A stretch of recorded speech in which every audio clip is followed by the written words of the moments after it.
to him and gave me a packet of udi and a copy of Baba's Aarti. I had to go to Khandesh at that time. Baba directed me to go to Jamner and told me to deliver the Aarti and udi to Nana Sahib Chandorkar at Jamner. I said to Baba that all I had was rupees 2 and asked him how that he could take me by train from Kopargaon to Jalgaon and next from Jalgaon to Jamner. Baba said, God will give. That was a Friday and I started at once. I reached Manmad at 7:30 p.m. and Jalgaon at 2:45 a.m. At that time, plug regulations were enforced and I had much trouble. I was to discover what I should do to get to Jamner. At about 3 a.m., a peon in boots, turban and equipped with other details of good dress, came to me and took me to a tanga and drove me down. On the way at Bhagur, I took refreshments. We reached Jamner early in the morning, and by the time I attended my call of nature, the tanga and its driver had disappeared. Page 83. Narayan Rao. Bhakta Narayan Rao, father's name and surname are not given, had the good fortune to see Baba twice during the latter's lifetime. 3 years after the passing away of Baba in 1918, he wanted to come to Shirdi but could not. Within a year of Baba's Mahasamadhi, he fell sick and suffered much. All possible remedies gave him no relief. So he meditated on Baba day and night. One night he had a vision. Baba came through a cellar, comforted him, saying, Don't be anxious. You will be improving from tomorrow, and within a week you will be on your legs. Narayan Rao got perfectly well within the time indicated in the vision. Now the point for consideration is this. Was Baba living because he had the body, or was he dead because he left it? No, Baba is ever alive, for he transcends both life and death. He who lived him wholeheartedly gets response from him at any time and at any place. He's always by our side and will take any form, appear before the devout Bhakta and satisfy him. Appa Sahib Kulkarni. In 1917, Appa Sahib Kulkarni was transferred to Thana and began to worship Baba's picture presented to him by Bala Sahib Bhati. In real earnest, he did not worship. He offered flowers, sandal paste, and Naivedya daily to Baba in the picture and longed intently to see him. In this connection, it may be remarked that after seeing Baba's picture earnestly is equivalent to seeing him in person. The following story illustrates this statement. Balabua Sutar. A saint of Mumbai named Balabua Sutar, who on account of his piety, devotion, and style was called Modern Tukaram, came to Shirdi for the first time in 1917. When he bowed before Baba, the latter said, I don't know this man since 4 years. Balabua wondered and thought, how could that be, as that was his first trip to Shirdi? But thinking about it seriously, he recollected that he had prostrated himself 4 years ago before Baba's portrait at Mumbai and was convinced about the significance of Baba's words. He said to himself, how omniscient and all pervading are the saints, and how kind are they to their devotees. I merely bowed to his photo, but this fact was noticed by Baba, and in due time he made me realize that seeing his photo is equivalent to seeing him in person. Now we return to Appa Sahib's story. While he was in Thana, he had to go on a tour to Bhiwandi and was expected to return after a week. In his absence, the following wonderful thing took place on the third day. At noon, a fakir turned up at Appa Sahib's house. His features resembled exactly those of Baba's photo. Mrs. Kulkarni and the children all asked him whether he was Sai Baba of Shirdi. He said no, but that he was an obedient servant of his and came there at his order to inquire after the well being of the family. Then he asked for dakshina. The lady gave him a rupee. He gave her a small packet of udi and asked her to keep this in the shrine. Then he left the house and went away. Now hear the wonderful Leela of Sai. Appa Sahib could not proceed with his tour as his horse fell sick at Bhiwandi. He returned home that afternoon and learned from his wife about Fakir's visit. He got very restless as he did not have the darshan of the Fakir. Moreover, he did not like that only 1 rupee was paid to him as dakshina. He said that had he been present, he would have not paid less than 10 rupees. Then he immediately started in the quest of the fakir and searched for him in the masjid and other places without taking any food. His search was in vain. He then returned home and took his food. The readers may remember here Baba's dictum in chapter 32 that God's quest should not be made on an empty belly. Then, after meals, he went out for a walk with a friend, Mr. Chitre. After going some distance, they saw a man approaching them rapidly. Appa Sahib thought that he must be the fakir that came to his house at noon, as his features tallied with those of Baba in the photo. The fakir immediately put forth his hand and asked for dakshina. Appa Sahib gave him a rupee. He demanded again and again, and so Appa Sahib gave him 2 more. Still, he was not satisfied. Then he borrowed 3 from Mr. Chitre and gave them to him. He wanted still more. Appa Sahib asked him to accompany him to his home. Then they all returned home, and Appa Sahib gave him 3 rupees in all 9. He looked unsatisfied and demanded again. Then Appa Sahib told him he had a currency note of rupees 10. The fakir asked for the same, took it, and returned the 9 rupees and went away. Appa Sahib had earlier said that he would pay 10 rupees and that some was taken from him, and 9 rupees consecrated by Baba's touch were returned to him. The figure 9 is significant. It denotes the 9 types of devotion by chapter 21. It may also be noted here that Baba gave 9 coins to one Lakshmibai Shinde at his last moment. Appa Sahib examined the Udi packet and found that it contained some flower leaves and akshata. Then, sometime afterwards, he got a hair from Baba when he saw him at Shirdi. He put the Udi packet and the hair in a tabiz and wore it always on his arm. Appa Sahib realized the power of the Udi. Though he was very efficient, he got rupees 40 as pay in the beginning, but after he secured Baba's photo and his Udi, he got many times more and also got much power and influence. And along with these temporal benefits, his spiritual progress was also rapid. So, those who are fortunate enough to get Baba's Udi should, after bath, apply it on the forehead and take some of it mixed with water as holy tirth. Haribau Karnik. In 1917, Haribau Karnik of Dahanu, Thana district, came to Shirdi on the Guru Purnima day in the month of Ashada and worshipped Baba with all formalities. He offered clothes and dakshina, and after taking Baba's leave, got down the steps of the masjid. Then he thought that he should offer one more rupee to Baba and was just turning to climb up again when Shama signaled him by gesture that as he had got Baba's leave, he should go and not return. So he started for home. On his way, when he went to the temple of Kala Ram at Nasik for darshan, the Saint Narsingh Maharaj, who used to sit inside the temple, came to Haripao, caught him by his wrist, and said, "Give me by 1 rupee." Karnik was surprised. He paid the rupee most willingly and thought that Sai Baba recovered the rupee which he intended in his mind to give through Saint Narsingh Maharaj. The story illustrates the fact that all saints are one and illustrates how they work in unison. Both to Sri Sai and Sri Tara. Shri Satchidananda Ananda Satguru Swayam. Ki Jai. Chapter 34 Greatness of Udi continued. Doctor's nephew, Dr. Pilli, Shama's sister in law, Irani girl, Harda gentleman, and Mumbai lady. This chapter continues the subject, Greatness of Udi, and describes cases in which the application of Udi was most efficacious. Doctor's nephew. In Malegaon, district of Thane, there lived a doctor, qualified and degree holder. His nephew suffered from incurable disease, tubercular bone abscess.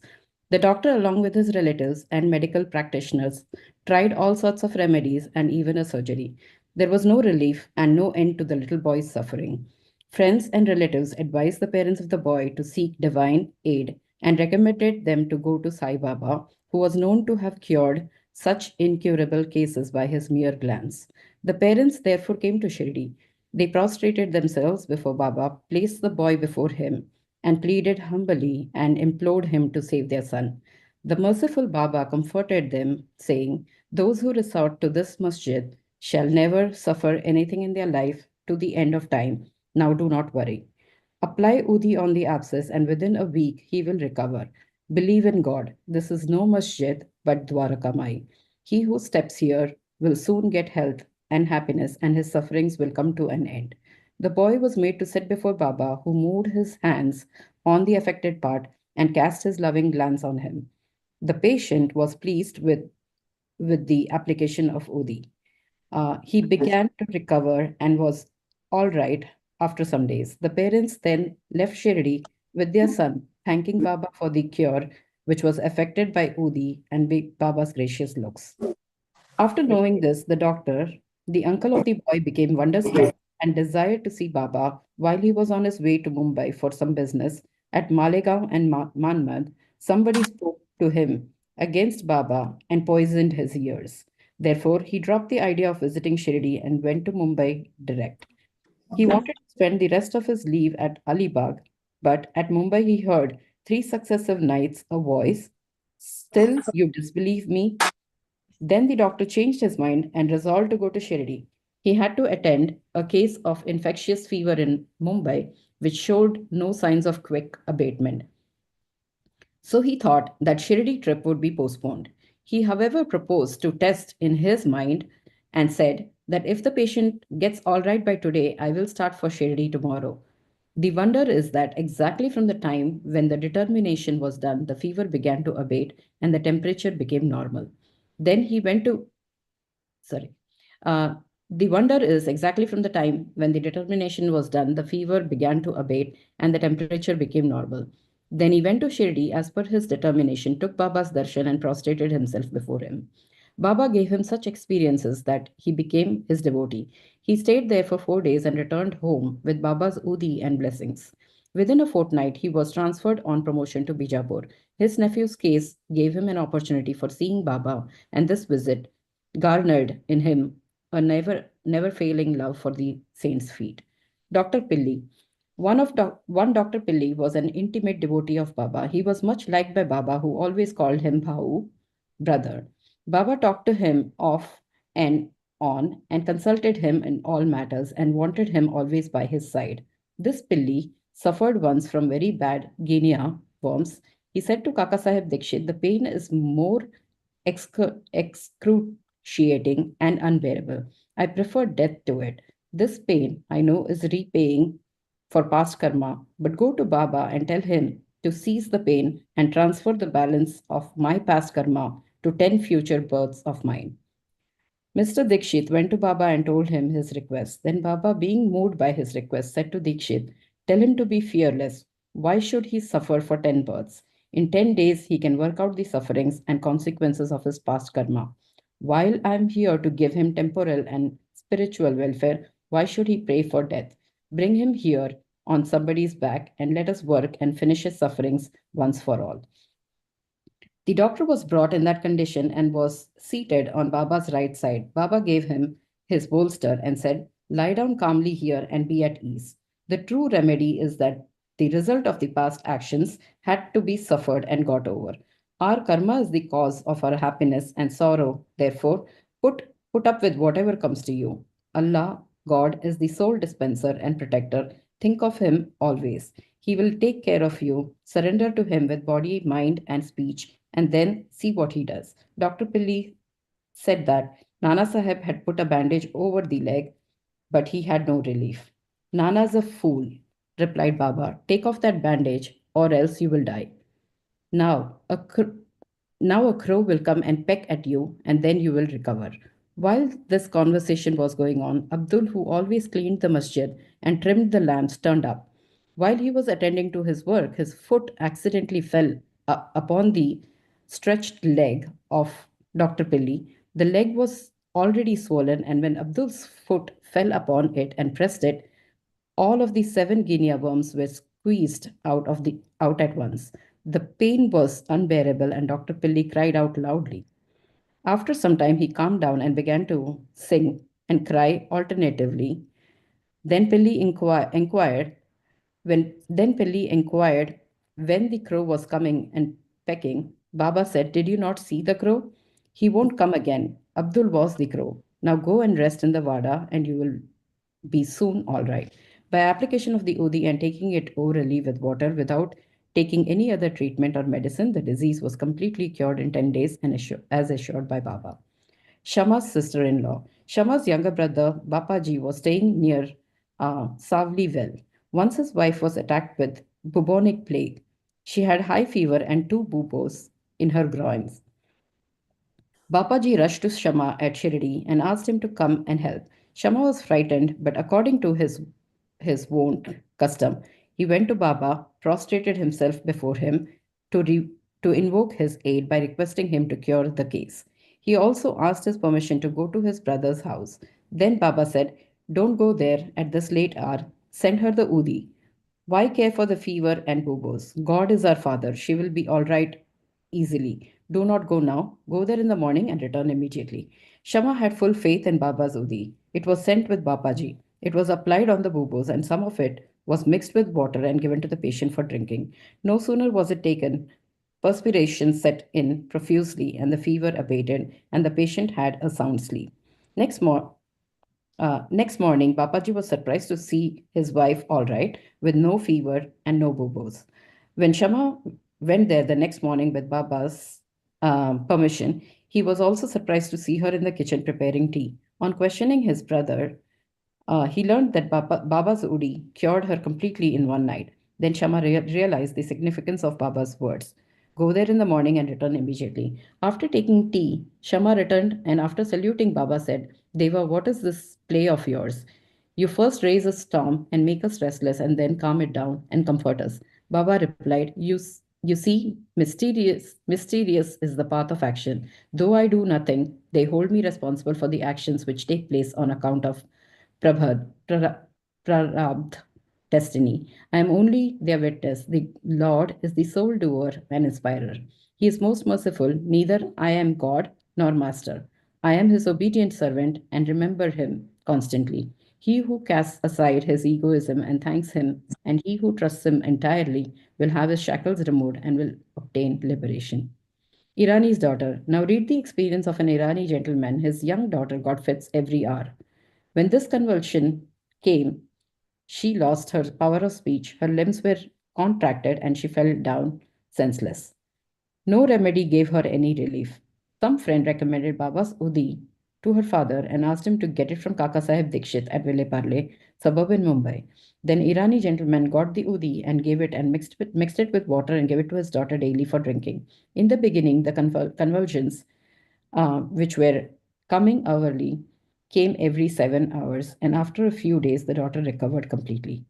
The Harda gentleman, an old gentleman of Harda, was suffering from a stone in his kidney. Such stones are generally removed by surgical operations, and people recommended him to undergo one. He was one. He was old and weak, lacked strength of mind, and could not think of submitting himself to a surgical treatment. His suffering was soon to end in another way. The Inamdar, city officer of that town, happened to come there and at that time. He was a devotee of Baba and had always a stock of udi with him. On the recommendation of friends, his son got some udi from him and after mixing it with water, gave it to his old father to drink. Within 5 minutes of the udi was assimilated, the stone was dissolved and came out through his urine, and old man was soon relieved. Mumbai lady, a woman of Kayastha Prabhu caste in Mumbai, always suffered terrible pain at her delivery. She was very much frightened each time she became pregnant and did not know what to do. Sri Ramamurthy of Kalyan, who was a devotee of Baba, advised her husband to take her to Shirdi. When she next became pregnant, both the husband and wife came to Shirdi, stayed there for some months, and worshipped Baba. After some time, the hour of delivery came, and as usual, there was obstruction in the passage of the womb. She began to suffer labor pains, did not know what to do, but began to pray to Baba for relief.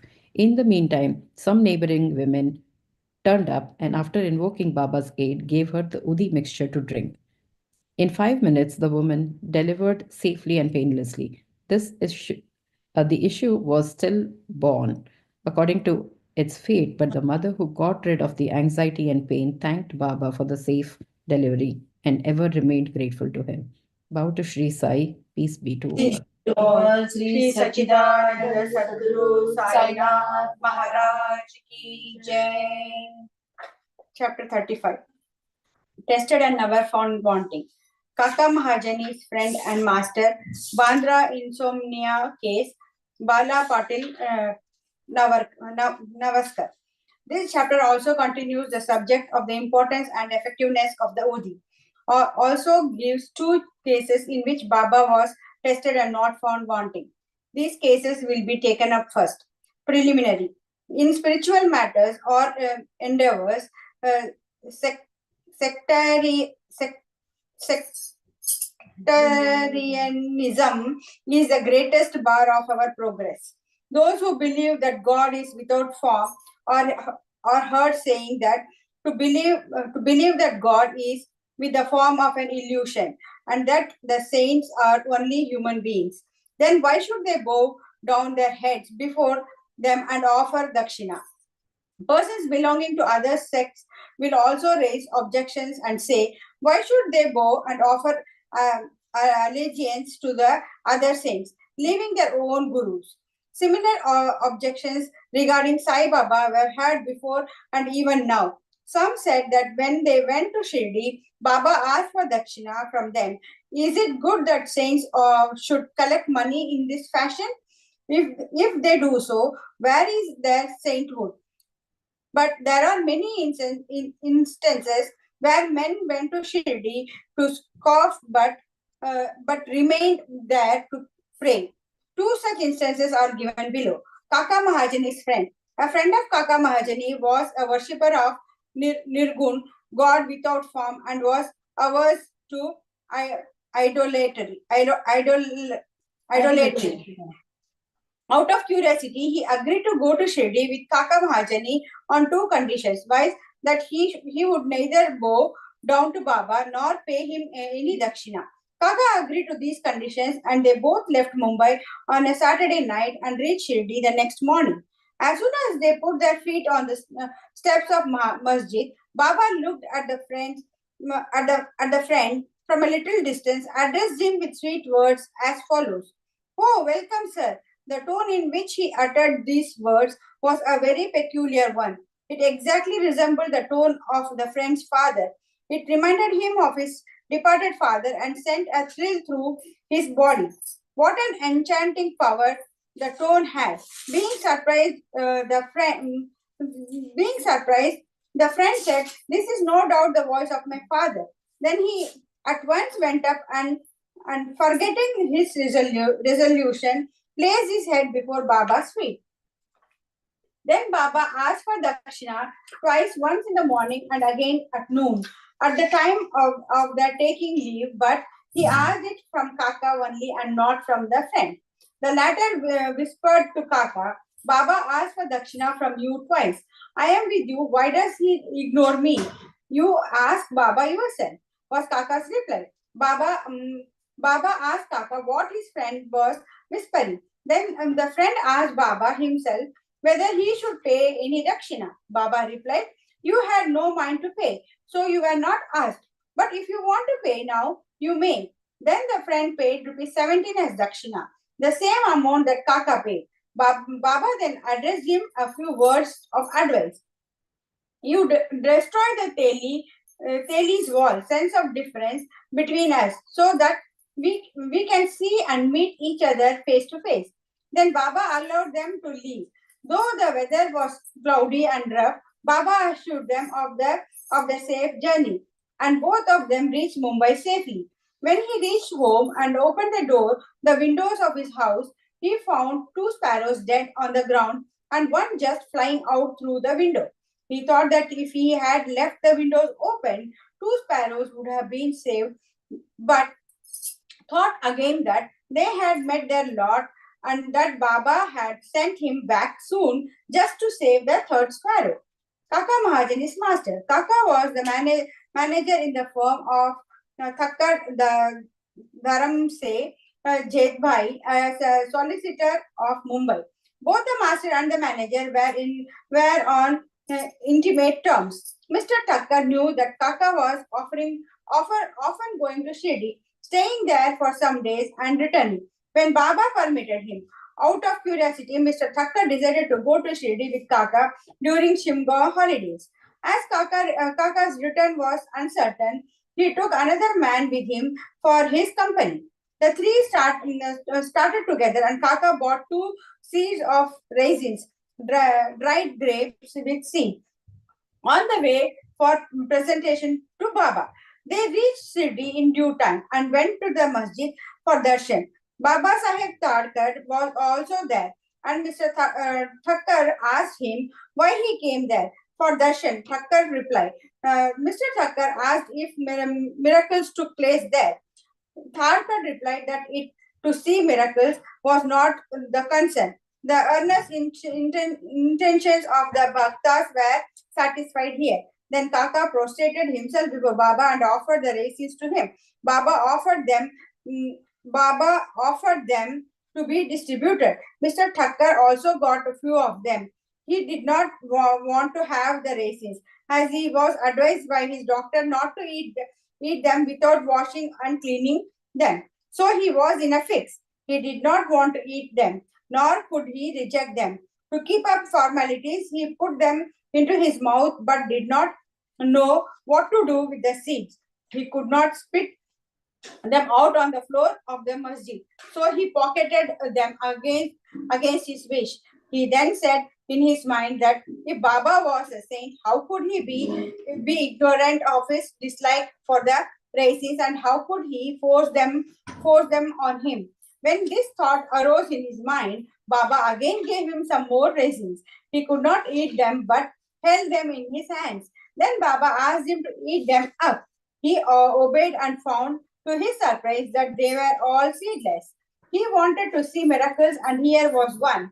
He knew that Baba read his thought and, as per his wish, converted raisins with seeds into seedless grapes.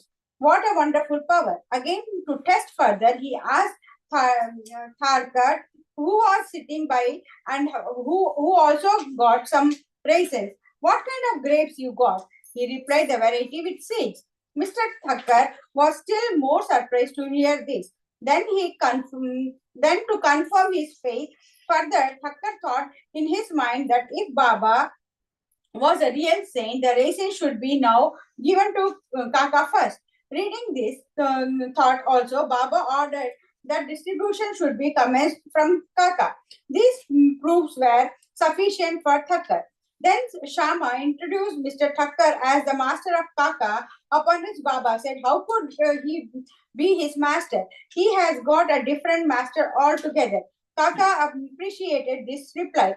After forgetting his resolve, Thakkar saluted Baba and returned to the Vada. After the noon aarti was over, they all went to the masjid for taking Baba's leave for their departure. Shama spoke for them. Baba then spoke as follows. There is a fickle-minded gentleman. He had health and wealth and was free from both physical and mental afflictions, but he took on needless anxieties and burdens and wandered hither and thither, thus losing this peace of mind. Sometimes he dropped the burden and at other times carried them again. His mind knew no steadiness. On seeing his state, I took pity on him and said, now keep your faith on one place you like. Why roam like this? Thakkar at once understood that this was an exact description of himself. He wished that Kaka should also return with him, but no one expected that Kaka would be allowed to leave Shirdi so soon. Baba read this through thought also and permitted Kaka to return with his master. Then Baba asked Kaka for rupees 15 as dakshina and received it. He said, if I take 1 rupee as dakshina from anybody, I have to return tenfold to him. I never take anything gratis. What is it? Gratis. Gratis. I never ask anyone indiscriminately. I only ask and take from him whom the fakir, my guru, points out. If anyone is indebted formerly to the fakir, dakshina is received from him. The donor gives, that is, sows his seeds only to reap the rich harvest in future. Wealth should be the mean to work out dharma. If it is used for personal enjoyment, it is wasted. Unless you have given it before, you do not get it now. So the best way to receive is to give. The giving of dakshina advances vairagya, non-attachment to, and thereby bhakti and dhyan. Give one and receive tenfold. On hearing these words, Mr. Thakkar himself gave rupees 15 in Baba's hand, forgetting his earlier resolve not to do so. He thought it was good that he came to Shirdi, as all his doubts were solved and he learned so much. Baba's skill in handling such cases was unique. Though he conducted all that, he was totally non-attached to them. Whether anybody saluted him or not, or whether anybody gave him dakshina or not, all was same to him. He felt no pleasure if he was worshipped and felt no pain if he was disregarded. He had transcended the pairs of opposite vice, pleasure and pain, etc. In insomnia case, yeah, Kayastha Prabhu, gentleman of Bandra, suffered from insomnia for long. As soon as he lie down for sleep, his departed father appeared to him in his dream, abused and scolded him severely. This disturbed his sleep and made him restless the whole night. Every night this went on, and the man did not know what to do.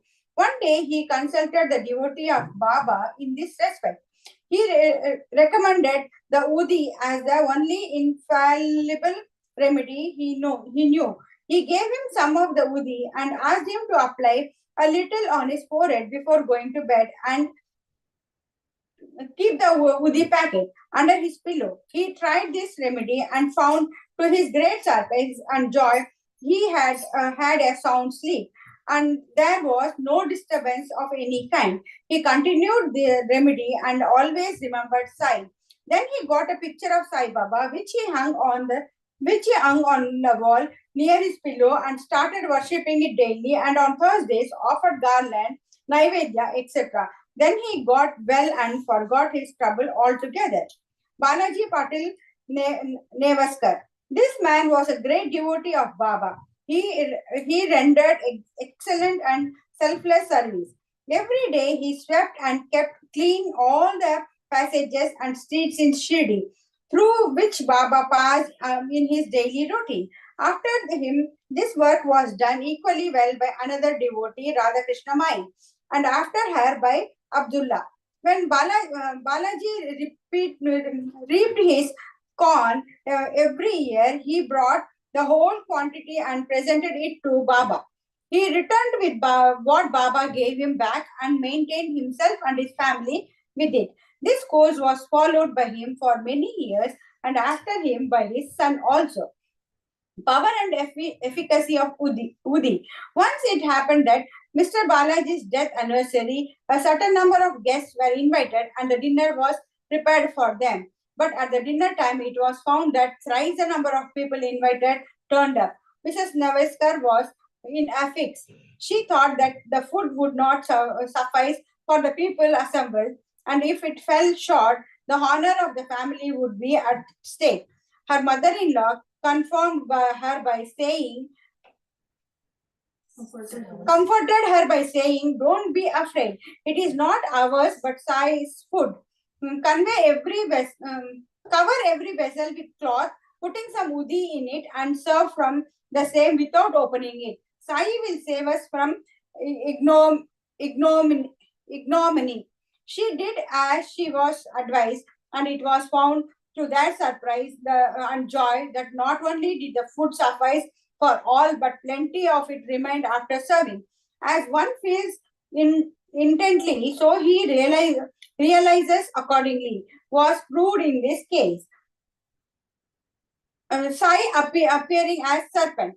Once Raghu Patil of Shirdi went to Balaji Patil at Nevas. That evening, he found that a serpent entered the cowshed hissing. All the cattle were afraid and became restless.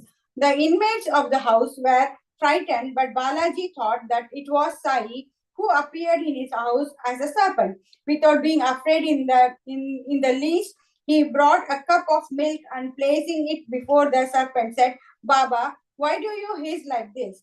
Do you want to frighten us?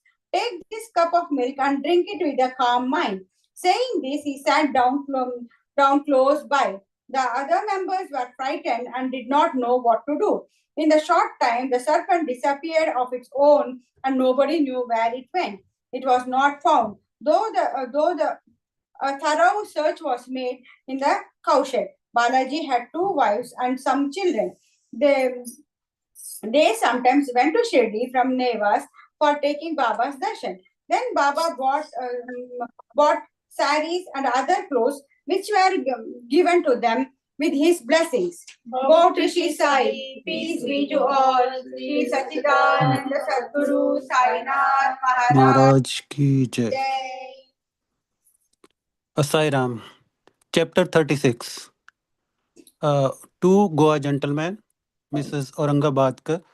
This chapter relates the wonderful stories of two gentlemen from Goa and Mrs. Aurangabadkar of Sholapur. First story, two gentlemen. Once two gentlemen came from Goa for taking darshan of Sai Baba and prostrated themselves before him. Though both came together, Baba asked only one of them to give him rupees 15 as dakshina, which was paid willingly. The other man voluntarily offered rupees 35. This sum was rejected by Baba. To an astonishment of all, Shama, who was present, asked Baba, "What is this?" Both came together. One dakshina you accepted, and the other, though voluntarily paid, you refuse. Why this distinction? Baba replied, Shama, you know nothing. I take nothing from anybody. This masjid, the presiding deity of the masjid, call for the debt. The donor pay it and become free. Have I any home, property, or family to look after? I require nothing. I am ever free. Debt, enmity, and murder have to be atoned for. This is not escape. Baba then continue in his characteristic way as follow. As first he was poor and took a vow to his God that he would pay his first month's salary if he got an appointment. He got one on RS 15 rupees 15 per month. Then he steadily got promotion. From 15 he got rupees 30, 60, 100, 200, and ultimately rupees 700 per month. But in this prosperity he forget clean the vow he took. The force of his karma has driven him here, and I ask that amount rupees 15 from him as dakshina. Another story. While wandering by the seaside, I came to a huge mansion and sat on its veranda. The owner gave me a good reception and fed me sumptuously. He showed me a neat and clean place near a cupboard for sleeping. I slept there. While I was sound asleep, the man removed a laterite slab and broke the wall, entered in the and scissored off all the money from my pocket. When I woke up, I found that rupees 30,000 were stolen. I was greatly distressed and sat weeping and mourning. The money was in currency note, and I thought that the Brahmin had stolen it. I lost all interest in food and drink and sat for a fortnight on the veranda, bemoaning my loss. After the fortnight was over, a passing fakir saw me crying and made me inquiries regarding the cause of my sorrow. I told him everything. He said, "If you act according to my bidding, you will recover your money. Go to a fakir, I shall give his whereabouts, surrender yourself to him. He will give back you your money. In the meanwhile, give up your favorite food till you recover your money." I followed the fakir advice and got my money. Then I left the Wada and went to the seashore. There was a steamer, but I could not get into it as it was crowded. There, a good natured peon interceded for me, and I got in luckily. That brought me to the another shore where I caught the train and came to the Masjid Mai. The story finished, and the Baba asked Shama to take the guests and arrange for their feeding. Then Shama took them home and fed them. At dinner, Shama said to the guests that Baba's story was rather mysterious, as he had never gone to seaside, never had any money, rupees 30,000, never traveled, never lost any money, never recovered it, and inquired whether they understood it and caught its significance. The guests were deeply moved and were shedding tears. In a choking voice, they said that Baba was omniscient, infinite, the one, Par Brahma, without a second. The story he gave out is exactly our story. What he spoke has already taken place in our case. How he know this, it is a wonder of wonders. We shall give all the details after the meals. Then, after the meals, while they were chewing betel leaves, the guests began to tell their story. One of them said, "A hill station on Ghats in my native place, I went to Goa to earn my living by securing a job. I took a vow to God Datta that if I got any service, I would offer him my first month's salary. By his grace, I got an appointment of rupees 15, and then I got promotion as described by Baba. I did forget all about my woe, and Baba had just reminded me of in its this way and recovered his rupees 15 from me. It is not dakshina as one may think it is to be, but a repayment of an old debt and fulfillment of long forgotten vow. Moral: Baba never, in fact, actually begged any money nor allowed his bhakta to beg. He regarded money as a danger or bar to spiritual progress and did not allow his bhakta to fall into its clutches. Bhagat Malsapati is an instant on this point. He was very poor and could hardly make both hands meet. Baba never allowed him to make any money nor gave him anything from the Dakshina amount. Once a kind and liberal merchant named Hansra gave a large amount of money to Malsapati in Baba presence, but Baba did not allow him to accept it. Then the second guest began his tale. My Brahman cook was serving me faithfully for 35 years. Unfortunately, he fell into the bad ways. His mind changed and robbed me of my treasure by removing a letter and slab from my wall and where the my cupboard is fixed. He came in while we were all asleep and carried away with my accumulated wealth, rupees 30,000 in currency note. I know not how Baba mentioned the exact amount. I sat crying day and night. My inquiries came to nothing. I spent a fortnight in great anxiety. As I sat on the veranda, sad and dejected, a passing fakir noted my condition and inquired of its cause. And I told him all about it. He told me that an Avalia by name Sain live in Shirdi, Kopagaon, Talka. Make a vow to him and give up any food that you like best and say to him mentally that I have given up eating that food till I take your darshan. Then I took the vow and gave up eating rice and said, Baba, I will eat it after recovering my property and after taking your darshan. 15 days passed after this. The Brahmin, on of his own accord, came to me, returned my money, and apologized, saying, I went mad and acted thus. I now place my head on your feet. Please forgive me.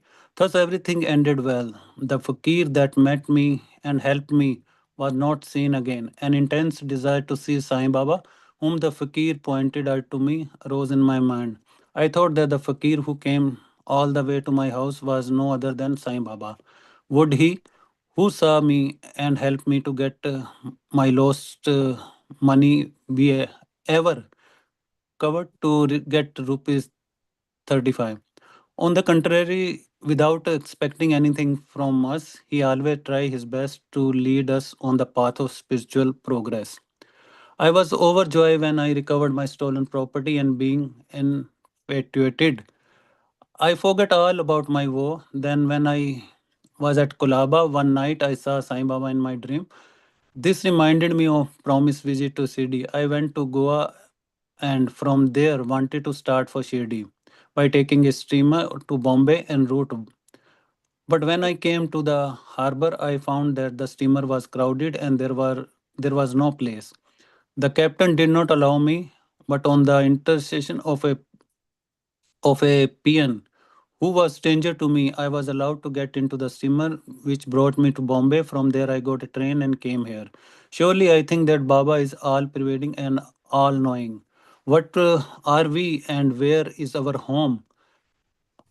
How great our good fortune that Baba got back our money and drew us here to himself. You shady folk must be infinitely superior and more fortunate than we, for Baba has played, laughed, talked, and lived with you for so many years. I think that your store of good merits must be infinite, for it attracted Baba into Shirdi. Sai Datta, he ordered the woe. He gave me a seat in the steamer and brought me here, and thus gave proof to his omniscience and omnipotence. Mrs. Aurangabadkar, a lady from Sholapur, wife of Sakha Ram Aurangabadkar, had no issue during the long period of 27 years. She had made numerous vows of God and Goddess for an issue but was not successful.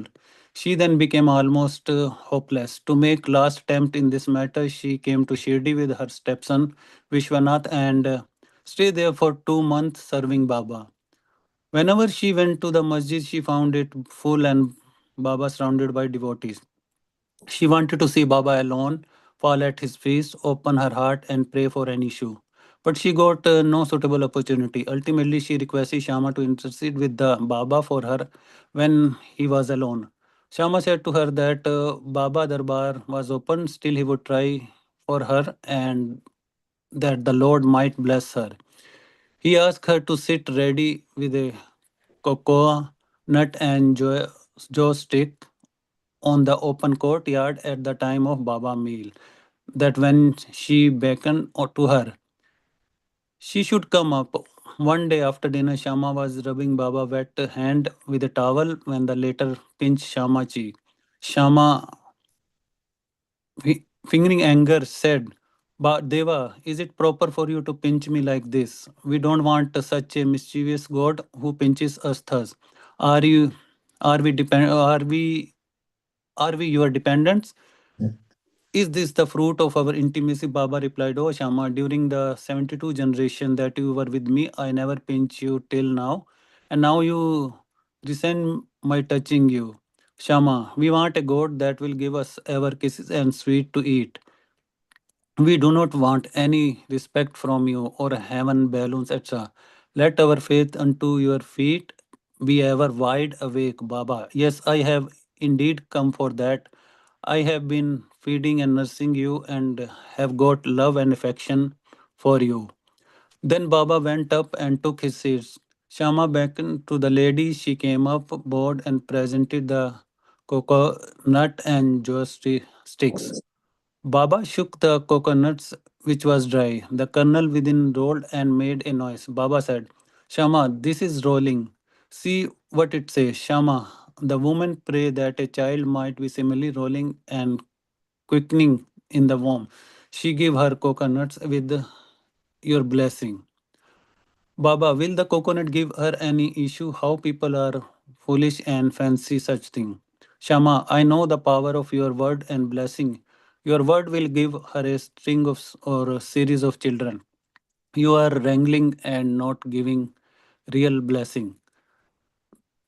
The parley went on for a while, Baba repeatedly ordering to break the coconut, Shama pleading for the gift of unbroken fruit to the lady. Finally, Baba yielded and said, "She will have an issue when asked Shama in 12 months," was the reply. Coconut was there broken into two parts. One was eaten by the two, and the other were given to the lady. The Shama turned up to the lady and said, "Dear madam, you are a witness to my word. If within 12 months you do not get an issue, I will break a cocoa nut against the Deva head and drive him out of this masjid. If I fail in this, I will not call myself Madhav. You will see and realize what I say."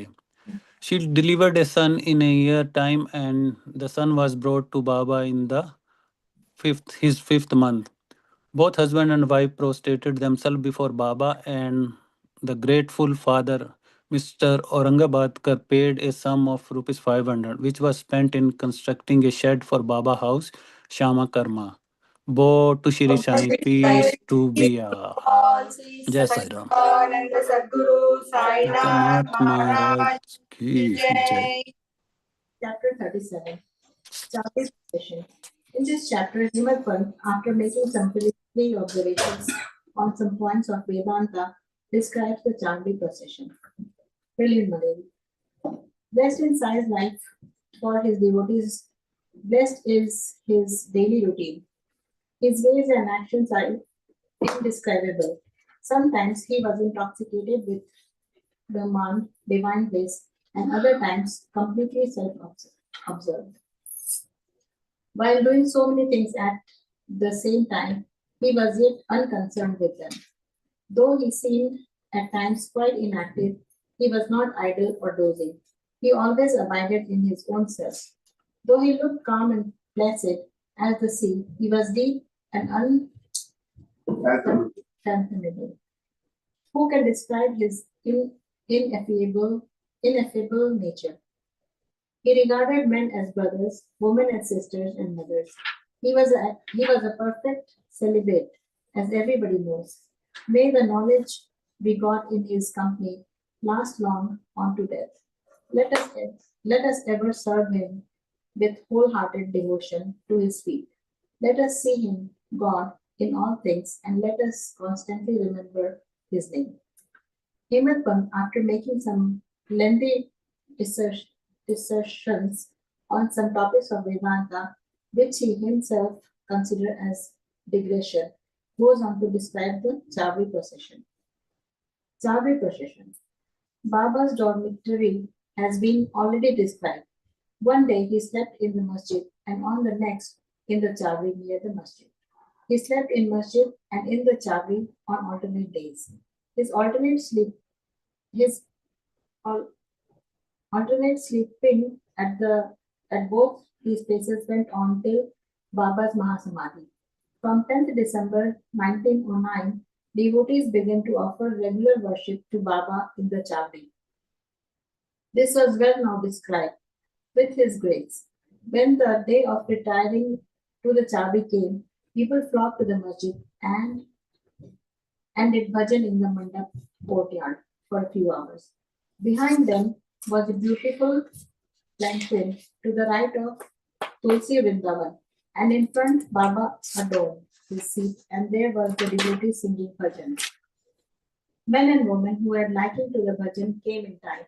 Some took tal, chiplis and kirtal, mridang, khanjari and dhol, all musical instruments in their hands, and conducted the bhajan. Sai Baba was the magnet who drew all the devotees to him. Outside in the open, some trimmed their divatyas, torches, and some decorated the planquin. Some stood with cane sticks in their hands and hailed victory to Baba. The corners were decorated with buntings. In the masjid, rows of burning oil lamps shed their light. Baba's horse, Satyam Karna, stood fully decorated outside. Sham Karna stood fully decorated outside. Then Tatya Patil came with a group of men to Baba and asked him to be ready. Baba sat quiet in his place till Tatya came and helped him to get up by putting his arm under Baba's arm. Tatya called Baba by the name of Mama, maternal uncle. Really, their relationship was extremely intimate. Baba wore on his body the usual kafni, took his satka, short stick, under his armpit, and after taking his chilam, tobacco pipe, and tobacco and placing a cloth over his shoulder, became ready to start. Then Tatya placed a golden embroidered beautiful shawl, Shaila shawl, over his body. After this, Baba himself put a few fuel sticks into the dhuli to keep it alive, and with his right hand extinguished the lamp burning near the dhuli, and then started for the Chavri. Then all sorts of musical instruments, band and horns, etc., gave out different sounds, and fireworks exhibited various colored views. Men and women singing Baba's name started doing bhajan to the accompaniment of Mridang and Veena. Some danced with joy and some carried various flags. The Bhagars announced Baba's name when he came on the step of the masjid. On the two sides of Baba stood persons who held chamars and others who fanned Baba. On the way were spread folds of cloth which Baba walked on, being supported by devotees' hands. Tatya Patil held the left hand and Malsa Pati the right. The Bapu Sahib Jog held the chatra umbrella over his head. In this fashion, Baba marched onto the Chavri. The fully decorated horse named Shyam Karna led the way, and behind him were all the carriers, waiters, musical players, and the crowd of devotees. Harinam, the name of the Lord, was being chanted to the accompaniment of music, as also the name of Sai. In this manner, the procession reached the corner, and everyone who joined this party seemed pleased and delighted. On reaching on reaching to the corner, Baba stood facing the Chavi and shone with a peculiar aura. It seemed as if the face of Baba took over the glory of the rising sun. Baba stood there with a concentrated mind facing the north, as if he was signaling something. All the instruments playing music while Baba moved his right hand up and down for some time. Kaka Sahib Dikshit at this time came forward with a silver plate containing flowers besmeared with gulal, red powder, and threw them on Baba's body, off and on. The musical instruments played their best at this juncture, and Baba's face beamed with radiance and beauty. And all the persons viewed this lustre to their heart's content. Words fail to describe the splendor of this scene. Sometimes Malasapati began to dance as if possessed by some deity, but all were surprised to see that Baba's concentration was least disturbed. With a lantern in his hand, Tatya Pati walked on Baba's left side and Bhagat Malasapati on the right, holding in his hand and hem of Baba's garment. What a beautiful procession, and what an expression of devotion. To witness this, men and women, poor and rich, flocked there. Baba walked at very slow pace. Bhaktas followed on both sides with love and devotion. With joy permeating the whole atmosphere of the place, the procession reached the Chavdi. Those days are gone now. Nobody can see them in the future, but by remembering and visualizing that sight, we can bring solace and ecstasy to our minds. The Chavdi was also fully decorated with good ceiling mirrors and many sorts of lamps. On reaching there, Tatya went ahead and spread an asana, seat cushion, and placing a bolster, made Baba sit there and made him wear angrakha. Then the devotees worshipped him in various ways.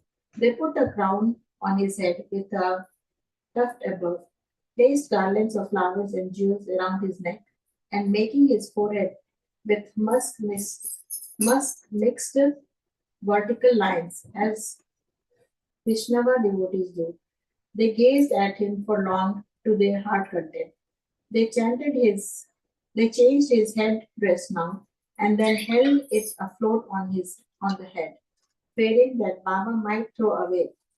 Baba knew all that Bhaktas wished for, and meekly submitted to all their ways without objections. With these adornments, he looked wonderful and beautiful. Nana Sahib Nimonkar held the chata with his beautiful pendants, which moved in a circle. With this supporting stick, Papu Sahib washed his feet in a silver dish,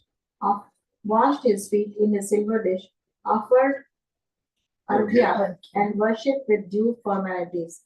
Then besmirred his arms with sandal paste and offered him tambul betel leaves. Baba sat on the asana gaddi while Tatya and others kept standing. When Baba sat on the gaddi supporting himself against the bolster, devotees on both sides waved chamars and fans. Shama then prepared the chillam and handed it over to Tatya Pati, who drew a flame out of it by inhaling a deep breath through his mouth and then gave it to Baba. After Baba had his smoke, it was given to Bhagat Malasapati, and then it was passed around to all. Blessed was the inanimate children. It had first to undergo many ordeals of penance, such as being kneaded by pot makers, dried in the sun, and burnt in fire. And then it had the good fortune to get the contact of Baba's hand and his kiss. After this function was over, devotees put garlands of flowers around his neck and gave him scent and bunches of flowers. Baba, who was incarnation of dispassion, cared a fig for all those necklaces and jewels and garlands of flowers and other decorations. But out of real love to his devotees, he allowed them to have their own way and to please themselves. Finally, Bapu Sahib Jog waved the aarti over Baba, observing all formalities, and the musical instruments played other auspicious tunes. When this aarti was over, the devotees returned home, one by one, saluting Baba and taking his leave.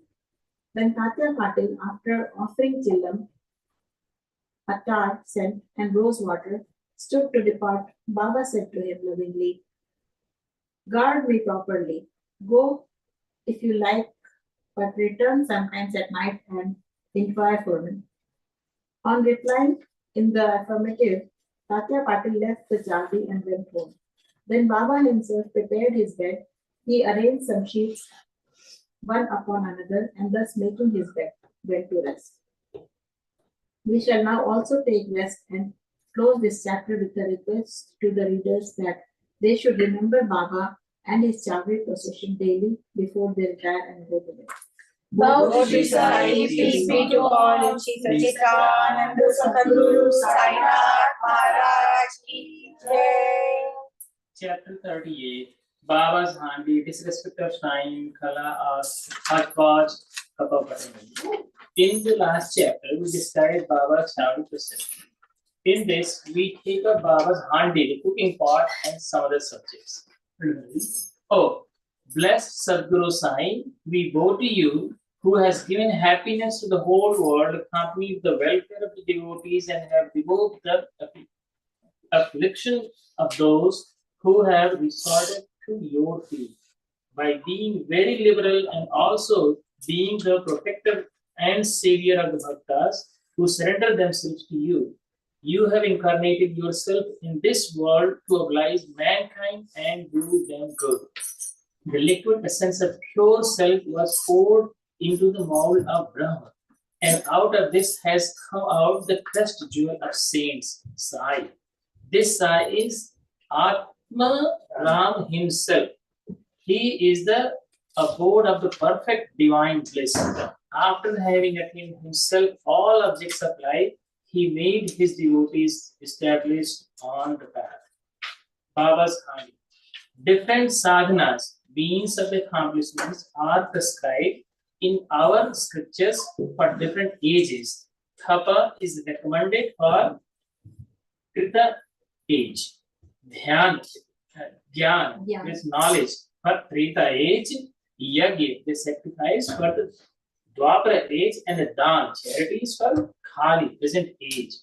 Of all the charities, giving food is the best one. We are much perturbed when we get no food at noon. Other beings feel similarly under such circumstances. After knowing this, he who gives food to the poor and hungry is the best donor or charitable person. The Taittiriya Upanishad says that food is Brahman. From food, all the creatures are born, and by food they live, and after having departed into food again they enter. When an Atithi comes to our door at noon, it is our duty to welcome him by giving him food. Other kinds of charities like giving away wealth, property, and clothes, etc., require some discrimination, but in the matter of food, no such consideration is necessary. If anybody comes to our door at noon, he should be served forthwith, and if lame, crippled, blind, and deceased persons come, they should be fed first, and the able-bodied persons and our relations afterwards. The merit of feeding the former is much greater than the feeding the latter. Other kinds of charities are imperfect without this annadan, the donation of food. such as stars without the moon, necklace without the pendant, crown without the pinnacle, pond without lotus, bhajan without devotion, married lady without the kumkum mark, song without a sweet voice, and buttermilk without salt. Just as Varun, the falso, so excels all other dishes. Annadan is the best of all merits. Now let us see how Baba prepared food and distributed to others. It has been stated before that Baba required very little food for himself, and whatever little he wanted was obtained by begging from a few houses. But when he decided to distribute food to all, he made all preparations himself. He depended on nobody and troubled none in this matter. First, he went to the bazaar and bought all the things, corn flour, spices, etc., paying cash. He also did the grinding um, um, in the open courtyard of the masjid. He arranged a big hearth and after lighting a fire, he kept a handi over it with a proper measure of the water. There were two kinds of handis, one small and other big. The former provided food for 50%, the latter for 100. Sometimes he cooked meethe chawal, sweet rice, and at other times biryani with beef. At times in the boiling over soup. He let in small balls of thick or flat bread of wheat flour. He grinded the spices on the stone slab and put the thin pulverized spices into the cooking pot. He took all pains to make the dishes very palatable. He prepared ambil by boiling jawari flour in water and later mixing it into buttermilk. He then boiled both together. He distributed this ambil to all alike to see whether the food was properly cooked or not. Baba rolled up the sleeves of his kapni and put his bare hand in the boiling cauldron without fear and churned the whole mass into from side to side and up and down. There was no mark or burn on his arm, nor fear on his face. When the cooking was over, Baba got the pots in the masjid and had them duly consecrated by the Maulvi. First, he sent part of this food as prasad to Mahasapati and Tatya Pate, and then he served the remaining content of it with his own hand to all the poor and helpless people to their heart's content. Really blessed and fortunate must be those people who got food prepared by Baba and served by him. Somebody may raise a point here and ask, did Baba distribute vegetarian and non-vegetarian food as prasad to all his devotees? The answer is plain and simple. Those who were accustomed to non-vegetarian food were given non-vegetarian food from the handi as prasad, and those who were not so accustomed were given vegetarian meat. He never created in them in any wish to desire or indulge in this food. There is a principle that when a guru himself gives anything as prasad, the disciple who thinks that and doubts whether it is acceptable or otherwise goes to perdition, the future misery. In order to see whether any disciple has imbibed this principle, Baba at times put them to test. For instance, on an Ekadasi day, he gave some rupees to Dada Kekar and asked him to go in person to Kurhala to get meat from there. This Dada Kelkar was an orthodox Brahmin, adhered to all orthodox manners in his life. He knew that offering wealth, grain and clothes, etc., to a Sadguru was not enough, but that implicit obedience to him and prompt compliance with his order was the real dakshina that pleased him most. So Dada Kelkar dressed himself and started for the place. Then Baba called him back and said, well, don't go yourself, but send somebody. Then Dada sent his own servant, Pandu, for the purpose. When Baba saw him going, he asked Dada to call him back and cancel that program. On another occasion, Baba asked Dada just to see how the sal dish, the biryani, the mutton dish was done. The latter replied casually that it is all right. Then Baba said to him, neither have you seen in your eyes, with your own eyes, nor tasted with your tongue. How could you say that this was good? Just take off the lid and see. While saying this, Baba caught his arm and thrust into the pot and added, take some out of this and leaving aside your orthodox ways and taste a little. When a wave of real love rises in the mother's mind, she pinches her child, and when he begins to cry, she hugs him close to the bosom. And this similarly, Baba, in a true motherly way, pinched Dada Kelkar in this way. Really, no saint or guru will ever force this orthodox disciple to eat food forbidden in religion. The handi business went on for some time till 1910 and was stopped thereafter. As stated before, Das Kanu spread the fame of Baba by his kirtan far and wide in the Mumbai presidency, and people from that part of the country began to flock to Shirdi, which became very soon a place of pilgrimage. The devotees brought with them various articles for presentations and offered various dishes for food as Naivedya. The quantity of Naivedya offered by them was so much that the fakirs and the paupers could feed themselves to their heart's content, leaving some surplus behind. Before stating how Naivedya was distributed, we shall refer to Nana Sahib Chandorkar's story showing Baba's regard for local shrines and deities. Nana Sahib's disrespect of his shrine. By drawing inferences or guessing in their own way, some people said that Sai was a Brahmin and some said he was a Muslim. In reality, he belonged to no caste. No one knew definitely when he was born and in what community and who his parents were. Then how could he be a Muslim or Brahmin? If he was a Muslim, then how could he keep dhuni ever burning in the masjid? How could there be a Tulsi Vrindavan there? How could he allow the blowing of the conches and ringing of bells? How could he allow all the different forms of Hindu worship there? Had he been a Muslim, how could he ever have ear pierced, and could he have spent money from his pocket by repairing Hindu temples? On the contrary, he never tolerated the slightest disrespect to shrines and deities. So once Nana Sahib Chandorkar came to Shirdi with his sadhu, husband of his wife's sister, Sadhu, yeah. Mr.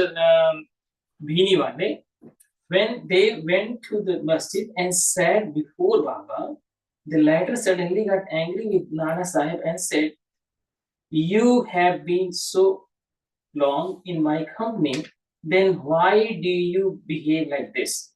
Nana Sahib at first did not understand anything and humbly requested Baba to explain. Baba asked him, when did he come to Kopargaon and how he came to Shirdi from there. Nana Sahib then at once realized his mistake. He usually worshipped the shrine of Datta on the banks of the Godavari at Kopargaon on his way to Shirdi. But this time he dissuaded his relative, who was a Datta Bhakt, from going to that Shirdi in order to avoid delay and drove straight. He confessed all this to Baba and told him that while bathing in the Godavari, a big thorn went into his foot and gave him much trouble. Baba said that that was a slight punishment he met and warned him to be more careful in future. The khal, the hodgepodge. To revert to the distribution of the Naivedya, after the Aarti was over and after Baba sent away the people with Puri and blessings, he went inside and sat behind the curtain with his back to the nimbar for meals, with 2 rows of the intimate devotees, one on each side. The bhaktas brought naivedyas containing a variety of foods such as puris, vande, polis, basundi, sanja, fine rice, etc., and kept waiting outside. For prasad, consecrated by Baba, All these foods were mixed in hodgepodge. The placed before Baba. He offered it to God and consecrated it. Then portions of the same were given to the persons waiting outside, and the rest was served to the group of devotees inside, with Baba at the center. The bhaktas sitting in the two rows then dined to their heart's content. Baba asked Shama and Nana Sahib Nimunkar daily to serve the consecrated food to all persons sitting inside and look to their individual needs and comfort. This they did very carefully and willingly. Every morsel of the food thus partaken gave them fulfillment and satisfaction. Such sweet, lovely, and consecrated food it was, ever auspicious and ever holy. Cup of buttermilk. Once Hemat Pant had eaten to his full capacity in this company, when Baba offered him a cup of buttermilk, its white appearance pleased him, but there was no space for it. He, however, took only a sip. On seeing his faltering attitude, Baba said, "Drink it all. You won't get any more opportunity hereafter." He drank it off then and found that Baba's words were prophetic. So he passed away after a brief period. Now, readers, we have certainly to thank Hematpal. He drank the cup of buttermilk, but has supplied us with sufficient quantity of nectar in the form of Baba's Leelas. Let us drink this nectar to our heart's content and be satisfied and happy. Bow to Shri Sai, peace be to all. Shri Satchidananda Sadguru Sainath Maharaj Ki Jai. Chapter 39 and 40. Baba's knowledge of Sanskrit. His interpretation of a verse from Gita, construction of the Samadhi Mandir. This chapter 39 deals with Baba's interpretation of a verse from the Bhagavad Gita. As some people believed that Baba knew no Sanskrit, and the interpretation was Nana Sahib Chandorkar. Hemat Pant wrote another chapter number 50 refuting that charge. As the chapter number 50 deals with the same subject matter, it is incorporated in this chapter. Preliminary. Blessed is Shirdi and blessed is Dwarka Mai, where Shirdi Sai lived and moved until he took Mahasamadhi. Blessed are the people of Shirdi whom he obliged and for whom he came such a long distance. Shirdi was a small village first, but it attained great importance on account of his contact and became a tirtha, holy place of pilgrimage. Equally blessed are the women folk of Shirdi. Blessed is their whole and undivided faith in him. They sang the glories of Baba while bathing, grinding, pounding on, and doing other household work. Blessed is their love, through which they sang sweet songs, which calm and pacify the minds of singers and listeners. Baba's interpretation. Nobody believed that Baba knew Sanskrit. One day, he surprised all by giving a good interpretation of a verse from Gita to Nana Sahib Chandorkar. A brief account about this matter was written by Mr. B.V. Dev, retired Mamlatdar, and published in Marathi in Shri Sai Leela magazine, volume 4, Sputa Vishaya, page 563. Short accounts of the same are also published in Sai Baba's Charter and Sayings, page 61, and in Wondrous Saint of Sai Baba, page 36, both by brother B.V. Narasimhaswamy and B.V. Dev. Has also given an English version of this in his statement dated 27/9/1936 and published on page 66 of Devotee's Experience, part 3, published by the said Swami. As Mr. Dev has got first-hand information about this subject from Nana Sahib himself, we give below his version. Nana Sahib Chandorkar was a good student of Vedanta. He had read Gita with commentaries and prided himself on his knowledge of all that. He fancied that Baba knew nothing of all this or of Sanskrit. So Baba one day prickled the bubble. So these were the days before crowds flocked to Baba, when Baba had solitary talks at the mosque with such devotees. Nana was sitting near Baba and massaging his legs and muttering something. So Baba asked, Baba, Nana, what are you mumbling yourself? So Nana says, I am reciting a shloka from Sanskrit. Baba, what shloka? From Bhagavad Gita. So utter it loudly. Nana then recited Bhagavad Gita, chapter 4, 34th verse, which is as follows. Tatvidi pranipatena pariprashnena seveya upadekshanti te jnanam dhyanina tattvadarshinaha. So Baba, Nana, do you understand it? Nana, yes. Baba, if you do, then tell me. So Nana says it means this: making Sashtanga Namaskar, that is prostration, questioning the Guru, serving him, learn what this dhyan is, then those dhyanis that have attained the real knowledge of the Sadvastu, that is Brahma, will give you Upadesha of dhyan. Sorry. Baba, Nana, I do not want this sort of collected purport of the whole stanza. Give me each word its grammatical force and meaning.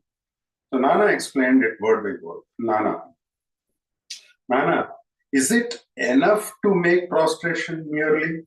I do not know any other meaning of word pranipata than making prostration. So what is pariprashna? Asking question. So what does prashna means? The same questioning. If pariprashna means the same as prashna, why did Vyasa add the prefix pari? Was Vyasa off his head? I do not know of any other meaning for the word pariprashna. So seva, what sort of seva is meant? Just what we are doing always. Is it enough to render such service? I do not know what more is signified by the word seva. In the next line, upadekshanti te jnanam. Can you so read it as to read by other words in lieu of dhyanam? Yes. What word? Adhyanam. So taking that word instead of dhyan, is any meaning made out of the verse? So Bhashya gives no such construction. Never mind. If he does not, is there any objection of using the word agyan if it gives a better sense? So Nana says, I do not understand how to construe by placing agyan in it. So Baba says, why does Krishna refer Arjuna to Jnanis or Tattvadarshis to do his prostration, interrogation and services? Was not Krishna a Tattvadarshi, in fact, Jnani himself? Yes, he was, but I do not make out why he referred Arjuna to Dhyanis. Baba, have you not understood this? Nana was humiliated. His pride was knocked on his head. Then Baba began to explain. So it is not enough merely to prostrate before Dhyanis. We must make Sarvasva Sharanagati, that means complete surrender to the Sadguru. Mere questioning is not enough. The question must not be made with any improper motive or attitude, or to trap the Guru and catch a mistake in the answer, or out of idle curiosity. It must be serious and with a view to achieve moksha or a spiritual progress. What is seva? Seva is not rendering service, retaining still that feeling, and still the feeling that one is free to offer or refuse service. One must feel that he is not the master of the body, that the body is Guru's and exists merely to render service to him. If this is done, the Sadguru will show you what the Jnana referred to in the previous stanza is. Nana did not understand what is meant by saying that Guru teaches Ajnana. So Baba says, how is Jnana Upadesh, imparting of realization, to be effective? Destroying ignorance of Jnana. um, removal of ignorance is like this. O Arjuna, if dream and sleep disappears, you are yourself. It is like that. Is there anything different of independent in Jnana beside the destruction of ignorance? Expelling darkness means light. Destroying duality means non-duality. Whenever we speak of destroying Dvaita, we speak of Advaita.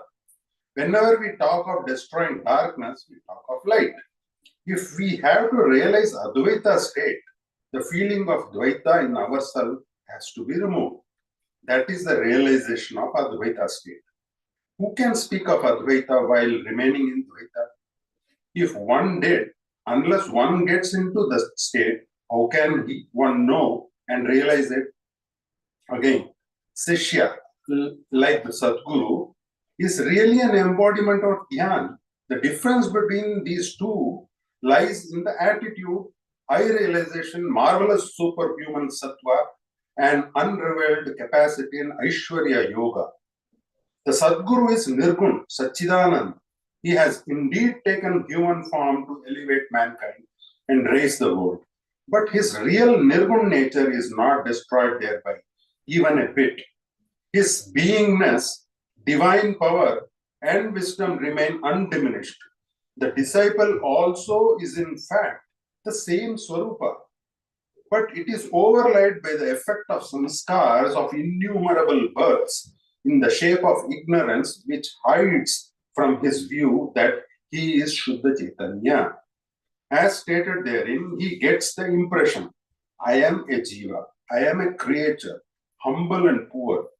The Guru has to root out these offshoots of ignorance and has to give upadesh or instruction to the disciple held spellbound for the endless generation by the ideas of his being a creature, humble and poor. The Guru imparts in hundreds of births the teaching, you are God, you are mighty and opulent. Then he realizes a bit that he is really a God.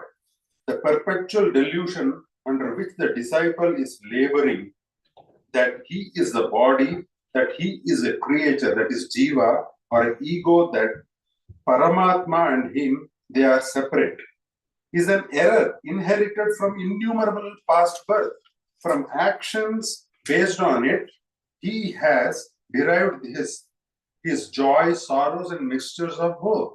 To remove this delusion, this error, this root ignorance, he must start the inquiry. How did the ignorance arise? Where is it? And to show him, this is called the Guru's Upadesh. The following are the instances of Ajnana. What are they? I am a jiva. Body is the soul. God, world, jiva are different. I am not God. Not knowing that body is not the soul. Not knowing that God, world, jiva are one. Unless these errors are exposed to his view, the disciple cannot learn what God, jiva, world, body, how they are interrelated and whether they are different from each other or are the same. To teach him these and destroy this ignorance is the instruction in Jnana or Ajnana. Why should Jnana be imparted to Jiva, who is already a Jnana Murti? Upadesh is merely to show him his error and destroy his ignorance. Baba added, Pranipata implies surrender. Surrender must be body, mind, and will. Why should Krishna refer Arjuna to other jnanis?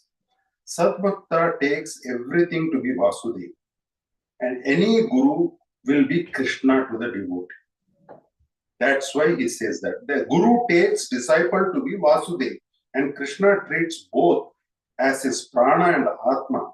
As Sri Krishna knows that there are such bhaktas and gurus, he refers Arjuna to them, so that their greatness may increase and be known.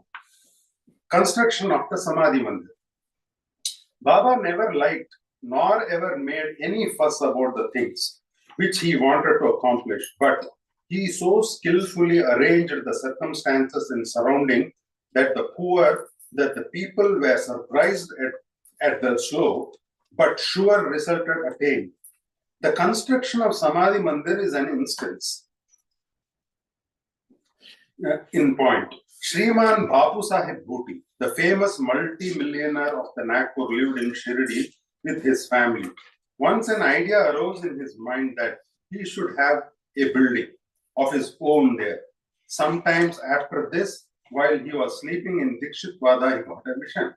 Baba appeared in his dream and ordered him to build a Vada of his own with a temple. Shama, who was sleeping there, got also the similar vision. When Bapu Sahib was awakened, he saw Shama crying and asked the latter as to why he was doing so.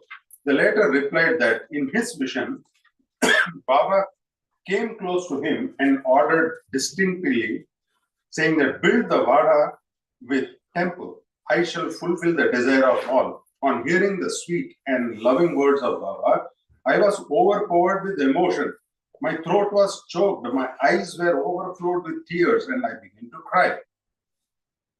Bapu Sahib was surprised to see that both their visions tallied. By being a rich, capable man, he decided to build a Vada there and drew up a plan with Shama. Kaka Sahib Dikshit also approved of it, and then it was placed before Baba. He also sanctioned it immediately. Then the construction work was duly started, and under the supervision of Shama, the ground floor, the cellar, and the well were completed. Baba also, while on his way to and from Nandi, suggested some improvements. Further work was entrusted to Bapu Sahib Jog, and when it was going on, an idea struck Bapu Sahib Bhuti's mind that there should be an open room or platform, and in the center, the image of Muralidhar, Lord Krishna, with flute to be installed. He asked Shama to refer this matter to Baba and get his consent. The latter asked Baba about this, and he was just passing by Vada. On hearing Shama, Baba gave his consent, saying, after the temple is complete, I will come there to stay. And staring at the Vada, he added, after the Vada is complete, we shall use it ourselves. We shall live, move, and play there, embrace each other, and be very happy. Then Shama asked Baba whether this was the auspicious time to begin the foundation work of the central room of the shrine. The latter answered in affirmative. Then Shama got a coconut broken there and started the work. In due time, the work was completed, and an order was also given for making a good image of Muralidhar. But before it was ready, a new thing turned up. Baba became seriously ill and was about to pass away. Bapu Sahib became very sad and dejected, thinking that if Baba passed away, his Vada would not be consecrated by the holy touch of Baba's feet, and all his money would be wasted away. But the words, place or keep me in Vada, which came out of Baba's mouth just before his passing away, consoled not only Bapu Sahib, but one and all. In due time, Baba's holy body was placed and preserved in the central shrine meant or designed for Muralidhar, and Baba himself became Muralidhar, and Vada thus became the Samadhi Mandir of Sai Baba. His wonderful life is unfathomable. Blessed and fortunate is Bapu Sahib Bhuti, in whose Vada lies the holy and the pure body of Baba. Bow to Shri Sai, peace be to all. Sri SatCharita, Sadguru Sai Nath Maharaj ki Jai. Chapter 40, Stories of Baba. Attending Mrs. Dev's Udhyapan ceremony as a sannyasi with two others, visiting Himatvan's house in the form of his picture. In this chapter, we give two stories. The first one, how Baba attended the Udhyapan ceremony organized by Mr. Baby Dev's mother at his house at Dhanaho. And the second one is how Baba attended the Shimka dinner party in Himatvan's house at Bandra. Preliminary. Blessed is Sri Sai Samartha, who gives instructions in both temporal and spiritual matters to his devotees and makes them happy by enabling them to achieve the goal of their life. Sai, when places his hand on their heads, transfers his powers to them, and thus destroying the sense of differentiation, makes them attain the unattainable thing. He who embraces the bhaktas, who prostrates themselves before him with no sense of duality or differentiation, he becomes one with the bhaktas as the sea with the rivers. Now, to revert to the stories of this chapter, Mrs. Dev's Udyapan ceremony. Mr. B.B. Dev was a Mamaldar of Danaho. His mother had observed 25 to 30 religious vows, and an Udyapan, that is, a concluding ceremony, in connection therewithin, was to be performed. This ceremony included the feeding of 100 or 200 Brahmins. Mr. Dev fixed a date for the ceremony and wrote a letter to Babu Sahib Jog asking him to request Sai Baba on his behalf to attend the dinner of the ceremony, as without his presence the ceremony would not be duly completed. Babu Sahib Jog read out the letter to Baba. Baba noted carefully the pure-hearted invitation and said, I always think of him who remembers me. I require no conveyance, carriage, stronger, train, or aeroplane. I manifest himself to him who lovingly calls me. Write to him a reply that the three of us, that is the trio, myself, yourself, and a third person will go and attend it.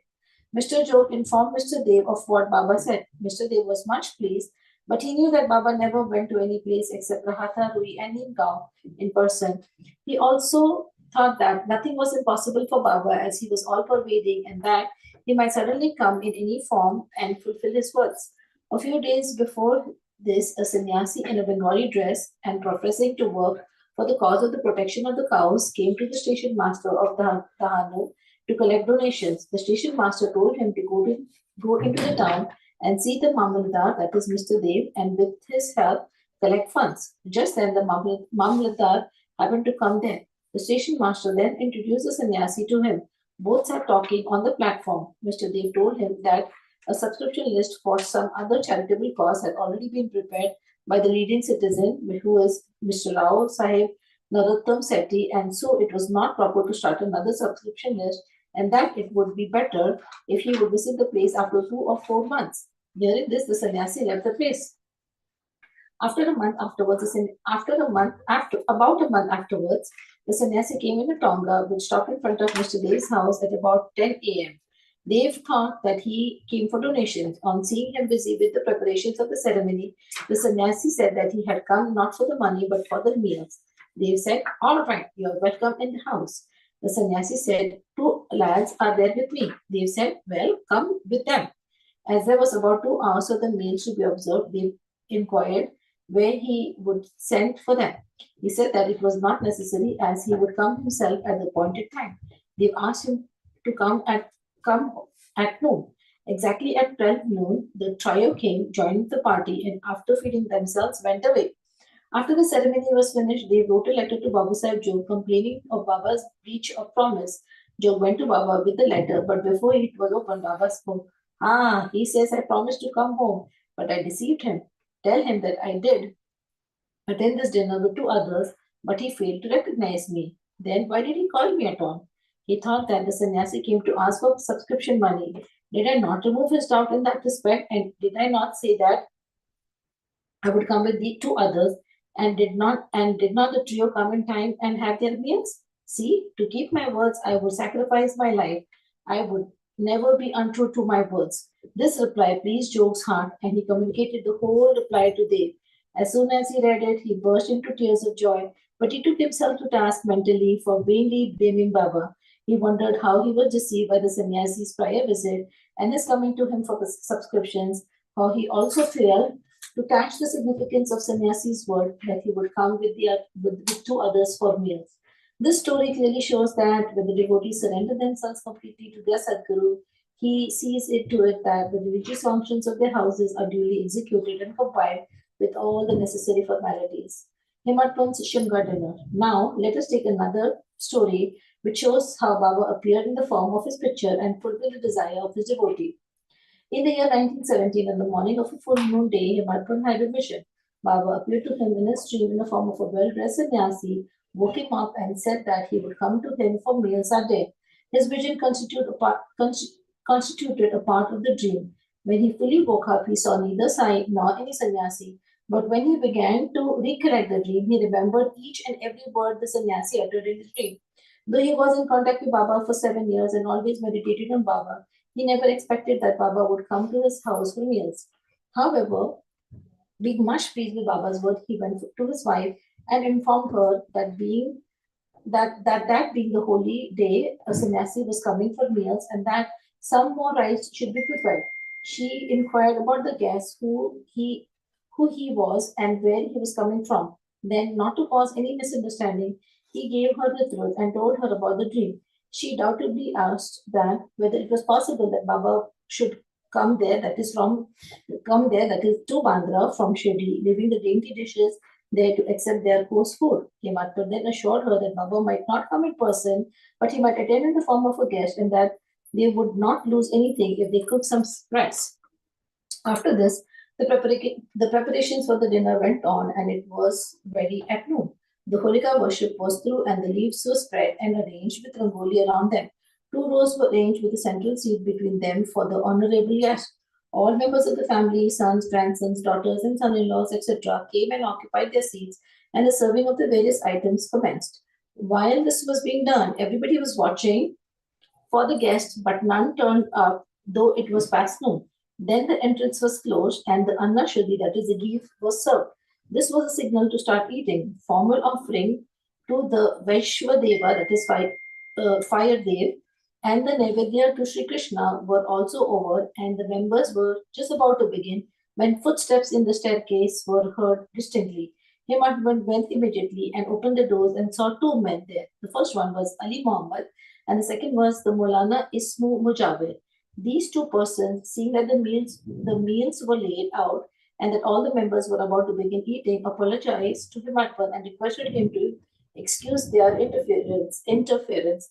They said, "You left your seat and came running to us. Others are waiting for you. So please take this thing and I shall relate all about it later at your convenience." Saying so, he took out from under his arm a packet wrapped in old newspaper and placed it on the table. Himatpant uncovered the packet and saw to his great wonder and pleasant surprise a big and nice picture of Sai Baba. On seeing it, he was much moved. Tears ran down his eyes, and his hair stood on end all over his body, and he bent and placed his head on the feet of Baba in the picture. He thought that Baba had blessed him by this miracle or leela. Out of curiosity, he asked Ali Muhammad how he got this picture. He said that he bought it from a shop and that he would give all the details about it afterwards, and wished that as all the members waiting for him, he should go and join them. Himatpant thanked him, bade them goodbye, and returned to the dining hall. The picture was placed on the central seat reserved for the guests, and after making the due offerings of the Naivedya for the whole party commenced eating and finished it in proper time. On seeing the beautiful form of Sai in this picture, everybody was extremely pleased and wondered how all of this happened. This is how Sri Sai Baba fulfilled his word uttered by him in the dream of Himatpant. The story of the picture with all its details, which is how Ali Muhammad got it and why he bought it and gave it to Himatpant, is reserved for the next chapter. Bhau to Sri Sai, peace be to all. Sri SatCharita, Sadguru Sai Maharaj ki Jai.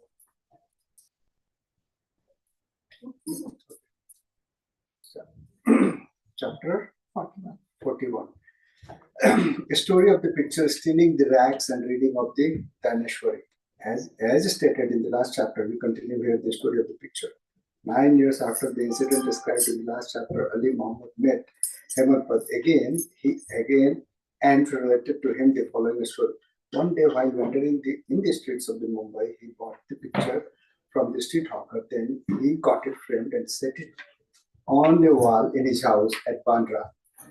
As he loved Baba, daily Himatpant, he was suffering from a abscess or swelling on his leg for which an operation was performed, and he was convalescing in the house of the brother-in-law, Mr. Nur Muhammad Purbhai in Mumbai. For 3 months, his house in Bandra was closed and nobody was living there. Only the pictures of the Baba, Abdul Rahman, Maulana Sahib, Muhammad Hussain, Sai Baba, Baba Tajuddin, and few other saints living were there. The wheel of time did not even spare this. He was lying sick and was suffering in Mumbai.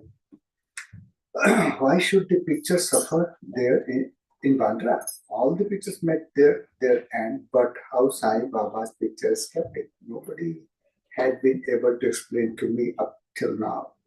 It shows the all pervasiveness, omnipresence of Sai and his inscrutable power. The story goes like this. He had a small picture of Saint Baba Abdul Rahman from Muhammad Hussain Tharyotappan many years ago. He gave it to his brother-in-law Nur Muhammad Pir Bhoy, and it was lying on his table for 8 years. Once Pir Bhoy took it to the photographer and got it enlarged to life-size and distributed copies of the same amongst his relations and friends, including Ali Muhammad, who fixed it up in his Bandra house. Nur Muhammad was a disciple of Saint Abdul Rahman, and when he went to represent the picture of his Guru in an open darbar held by him, the Guru got wild and ran to beat him and drove him out. He felt sorry and dejected. He also thought that he spent so much money and incurred his Guru's displeasure and wrath as his Guru. Baba Abdul Rahman did not like image worship. He took the enlarged picture of Baba Rahman with him to Apollo Bandar, and after hiring a boat, took it and threw it in the sea.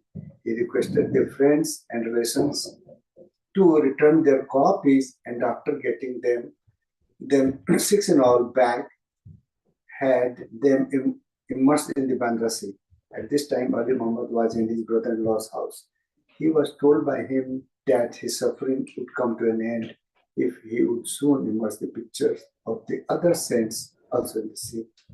On hearing this, Ali Muhammad sent Mehta to his Bandra house and got all the pictures of the saints in the house to be thrown into the sea. When Ali Muhammad returned home after 2 months, he was surprised to find Sai Baba's picture on the wall as before. He did not understand how Mehta took away all the pictures except this. He immediately took it out and kept it in his cupboard, fearing that if his brother-in-law saw it, he would do away with it. While he was thinking how it should be disposed of and who would keep it with care, Sai Baba himself, as it was suggested to him that he should see and consult Maulana Ismail Mujahid and abide by his opinion. He met the Maulana and told him everything. After much consultation, they both decided that the picture should be presented to Anna Sahib, Hemantpad, and that he would protect it all. Then they both went to the Hemantpad and presented him to the picture in the nick of time.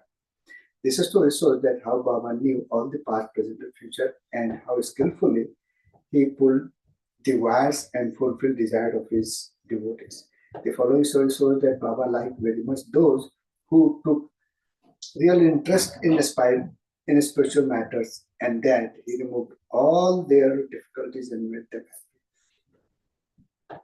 Stealing the rags and reading of Dhaneshwari. Mr. B.V. Dev, who was Maltadar of Thana district, wished for a long time to read Dhaneshwari, the well-known Marathi commentary of the Bhagavad Gita by Dhaneshwar. Along with other scriptures, he could read daily 1 chapter of the Bhagavad Gita, but when he took Dhaneshwari in hand, some difficulties cropped up, and he was precluded from reading it. He took 3 months' leave, went to Shirdi, and thence to his home at Power of the Restless. He could read other books there, but when they opened Dhaneshwari, some evil or stray thoughts came crowding up in mind and stopped him in the effort.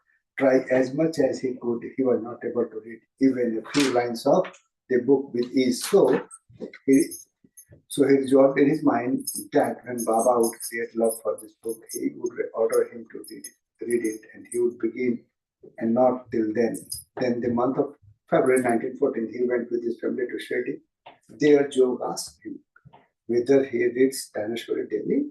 Dev replied, he was desirous of reading it, but he was not successful, and that only when Baba would order him to read it, he would commence Jog.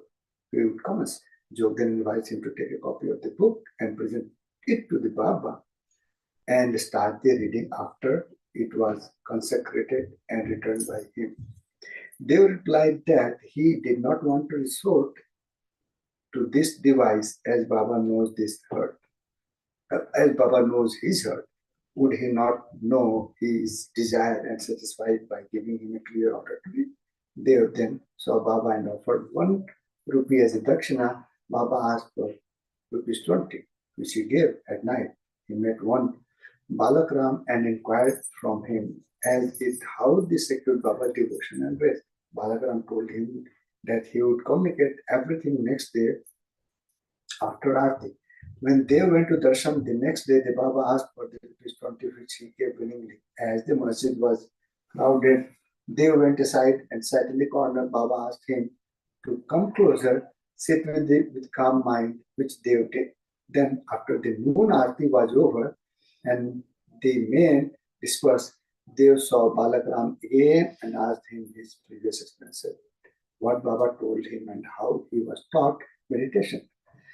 While Balakram was going to reply, Baba sent one Chandru, a leper devotee, to call Dev to him. When they went to Baba, the latter asked him with whom what he was talking. He said that he was with Balakram and heard from him his fame. Then Baba asked again 25 as a dakshina, which Dev gladly gave. Then Baba took him inside and sitting near the post, charged him, saying, you stole away my rags without my knowledge. Dev denied any knowledge of the rags, but Baba asked him to make a search. He searched but found none. Then Baba got angry and said, there is nobody here. You are the only thief, grey-haired and old. You came here for stealing. After this, Baba lost his temper, got terribly wild, gave all sorts of abuses and scolding. Dev remained silent, apprehended that he might get a beating also. After about an hour or so, Baba asked him to go to Diwada. He returned to Diwada and told Jog and Balakram all that had happened. Then in the afternoon, Baba sent all of them and said that his words might have pained the old man Dev, but he was committed the theft. He took him to task. Then Baba asked again for rupees 12. Dev collected the amount, ready to prostrated himself before him. Then Baba said to him, go on the reading the pothi daily. Go and sit in the Vada, read regularly every day, and while reading, explain the portion, read to all with love and devotion. I'm sitting here ready to give you the whole gold embroidered Sheila venerable shawl. Then why go to the others to steal rags? And why should you get into the habit of stealing? Dev was much pleased to hear the word of Baba, for he directly asked him to start reading Pothi Dhaneshwari. He thought that he got what he wanted and that he could read the book with ease.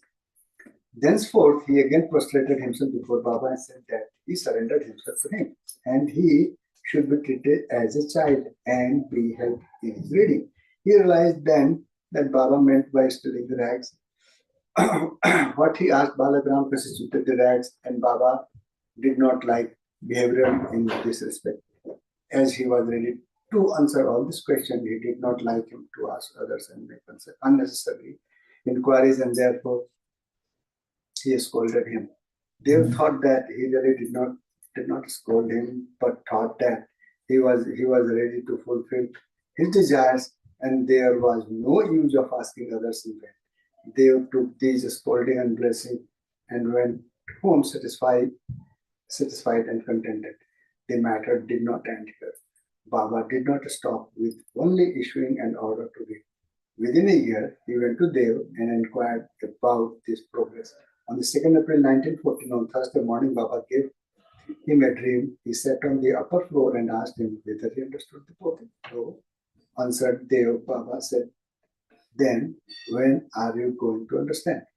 Dev burst into the tears and said, unless you shower your grace, the reading is mere burden, and the understanding is still more difficult. Baba told me, while reading, you make haste, read it before me. In my presence, Dev asked, what shall I read? Baba said, read Adhyatma, spiritualism. Dev went in to bring the book. When he opened his eyes, he was fully awakened. He leaves the readers to imagine what ineffable joy and bliss they felt after this vision. Bow to Shri Sai, peace be to all. Shri SatCharita, Sadguru, Sai Ram, Maharaj ki Jai. Next chapter, chapter 42. Previous indication. Averting death of Ramchandra Dada Patil and Tatya Toke Patil. Charity to Lakshmi Bai Shinde, last moment. This chapter describes the passing away of Baba. Preliminary. The stories given in the previous chapter have shown that the light of Guru's grace removes out fear of the mundane existence, opens the path of salvation, and turns our misery into happiness. If we always remember the feet of the Sadguru, our trouble comes to an end. That loses its strength, and the misery of this mundane existing is obliterated. Therefore, those who care for their welfare should carefully listen to the stories of Sai Samar, which will purify their minds. In the beginning, Hemantpan dwelled on Dr. Pandit worship and is marking Baba's forehead with three pundra, that is 3 horizontal lines. But as this has been already described in chapter 11, this has been omitted here. Previous indication. The readers up till now heard the stories of Baba's life. Let them now hear attentively Baba's passing away. Baba got a slight attack of fever on 20th September 1918. The fever lasted for 2 or 3 days. But afterwards, Baba gave up his food and thereby he grew weaker and weaker. On the 17th day, that is Tuesday, the 15th October 1918, Baba left his mortal coil at about 2:30 p.m. With Professor G.G.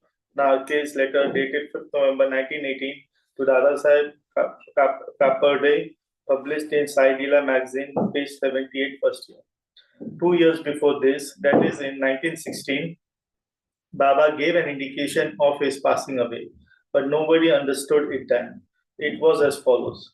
On the Vijay Dashmi Dashera day, Baba at once got into a wild rage in the evening when people were returning from Sima Mangalam across the border or limits of the village. Taking off his headdress, kafni and langota, etc., he tore them and threw them into the dhoni before him. Fed by this offering, the fire in the dhoni begins to burn brighter, and Baba shone still brighter. He stood there, stark naked, and with his burning red eyes shouted, "You fellows, now have a look and decide finally whether I am a Muslim or a Hindu." Everybody was terribly with fear, and none dared to approach Baba. After some time, Bhagoji Shinde, the leper devotee of Baba, went boldly near him and succeeded in tying a langot waistband around his waist and said, "Baba, what is all this? Today is the Sima Mangalam, that is Dasera's holiday." Baba, striking the ground with his satka, said, "This is my Sima Mangalam."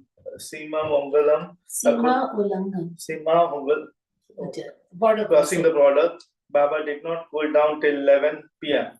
and the people doubted whether the Chavdi procession would ever take place that night. After an hour, Baba resumed his normal condition and dressed himself as usual, attended the Chavdi's procession and described below. By this incident, Baba gave a suggestion that Dasera was the proper time for him to cross the border of life, but none understood its meaning. Baba gave also another indication as follows: averting death of Ramchandra and Tata Patil. Sometime after this, Ramchandra Patel became seriously ill. He suffered a lot. He tried all remedies, but finding no relief, despaired of his life and was waiting for the last moment. The one midnight, Baba suddenly stood near his pillow. Patil held his feet and said, "I have lost all hopes of life. Please tell me definitely when I shall die." Merciful Baba said, "Don't be anxious. Your hundi, that warrant has been withdrawn and you will soon recover. But I am afraid of Tatya Patil. He will pass away on Vijayadashmi of Saka 1840, 1918 AD. Do not divulge this to anybody, nor to him, for he will be terribly frightened." Ramchandra Dada got well, but he felt nervous about Tatya's life, for he knew that Baba's word was unalterable, and that Tatya would breathe his last within 2 years. He kept this hint secret, told it to none but one, Baba Simpi, a tailor. Only these two persons, Ramchandra Radha and Bala Simpi, were in fear and suspense regarding Tatya's life. Ramchandra Dada soon left his bed and was on his leg. Time passed quickly. The month of Bhadrapad of Saka 1840, 1980 AD was ending and Ashwin was in sight. True of Baba words, Tata felt sick and was bedridden, and so he could not come for Baba's darshan. Baba was also down with fear. Tata had full faith in Baba and Baba in Lord Hari, who was his protector. Tata illness began to grow from bad to worse, and he could not move at all, but always remembered Baba. The predicament of Baba began to grow equally worse. The day predicted, that is Vijayadashmi, was impending, and both Ramchandra Dada and Baba Simpi were terribly frightened about Tatya, and with their bodies trembling and perspiring with fear, though they thought that as predicted by Baba. Tata and was 9. Yeah. Near Vijayadashmi dawn, and Tatya pulse begins to beat very slow, and he was expected to pass away shortly. But a curious thing happened. Tata remained. His death was averted, and Baba passed away in instead. It seemed as if there was an exchange. People said that Baba gave up his life for Tatya. Why he did so, he alone knows, as his way are inscrutable. It seems, however, that in this incident, Baba gave a hint of his passing away, substituting Tatya's name for his. Next morning, 16 October, Baba appeared to Das Ganu at Pandharpur in his dream and said to him, "The masjid collapsed, all the ointment and rosary of Shady pleased me a lot, so I leave the place. I therefore came to inform you here. Please go there quickly and cover me with buckle flowers." Das Ganu got the information also from Shady letter. So he came to Shady with his disciple and started bhajan and kirtan and sang the Lord's name all through the day before Baba's Samadhi. Himself weaving a beautiful garland of flowers studded with Lord Hari's name, he placed it on Baba's Samadhi and gave a mass feeding in Baba's name. Charity to Lakshmi Bai. Dasera or Vijayadashmi, in regards to all Hindus, are the most auspicious time, and it is befitting that Baba should choose this time for his crossing the border line. He was aligning some days before this, but he was ever conscious eternally. Just before the last moment, he sat up erect without anybody's aid and looked better. People thought that the danger had passed off and he was breathing well. He knew that he was to pass away soon, and therefore he wanted to give some money as charity to Lakshmi Bai Shinde, Baba pervading all creatures. This Lakshmi Bai Shinde was a good and well-to-do woman. She was working in the masjid day and night, except Bhagat Matsapati, Tatya and Lakshmibai, none was allowed to step in the masjid at night. Once, while Baba was sitting in the masjid with Tatya in the evening, Lakshmibai came and saluted Baba. The later said to her, "Oh Lakshmi, I am very hungry." Off she went, saying, "Baba, wait a bit. I return immediately with bread." She did return with bread and vegetable and placed the same before Baba. He took it up and gave it to a dog. Lakshmibai then asked, "What is this, Baba?" "I ran in haste, prepared bread with my own hands for you, and you threw it to a dog without eating a morsel of it. You gave me trouble unnecessarily." Baba replied, "Why do you grieve for nothing? The appeasement of the dog's hunger is the same as mine. The dog has got a soul. The creature may be different, but the hunger of all is the same. Though some speak, though some speak and others are dumb. Now for certain that he who feeds the hunger really served me with food. Regarding this as an axiomatic truth, this is an ordinary incident, but Baba thereby pronounced a great spiritual truth and showed it practically application in daily life without hurting anybody's feeling. From this time onwards, Lakshmibai began to offer him daily bread and milk with love and devotion. Baba accepted and ate it appreciatedly. He took a part of this and sent the remainder with Lakshmibai to Radha Krishna Mai, who always relished and ate Baba's remains prasad. This bread story should not be considered as a degradation. It shows how Sai Baba pervaded all the creatures and transcended them. He is omnipresent, birthless, deathless, and immortal. Baba remembered Lakshmi Bai's service. How could he forget her? Just before leaving the body, he put his hand in his pocket and gave her once rupees 5 and again rupees 4, in all rupees 9. This figure 9 is indicative of the 9 types of devotion described in chapter 21, or it may be the dakshina offered at the time of Sima Ulangan. Lakshmi Mai was a well-to-do woman, and so she was not in want of any money. So Baba might have suggested to her and brought prominently to her notice that 9 characteristics of a good disciple mentioned in the 6th verse of chapter 10, Skanda 11 of the Bhagavad, wherein first 5 and then 4 characteristics are mentioned in the first and second couplet. Baba followed the order, first paid rupees 5 and then rupees 4, in all rupees 9.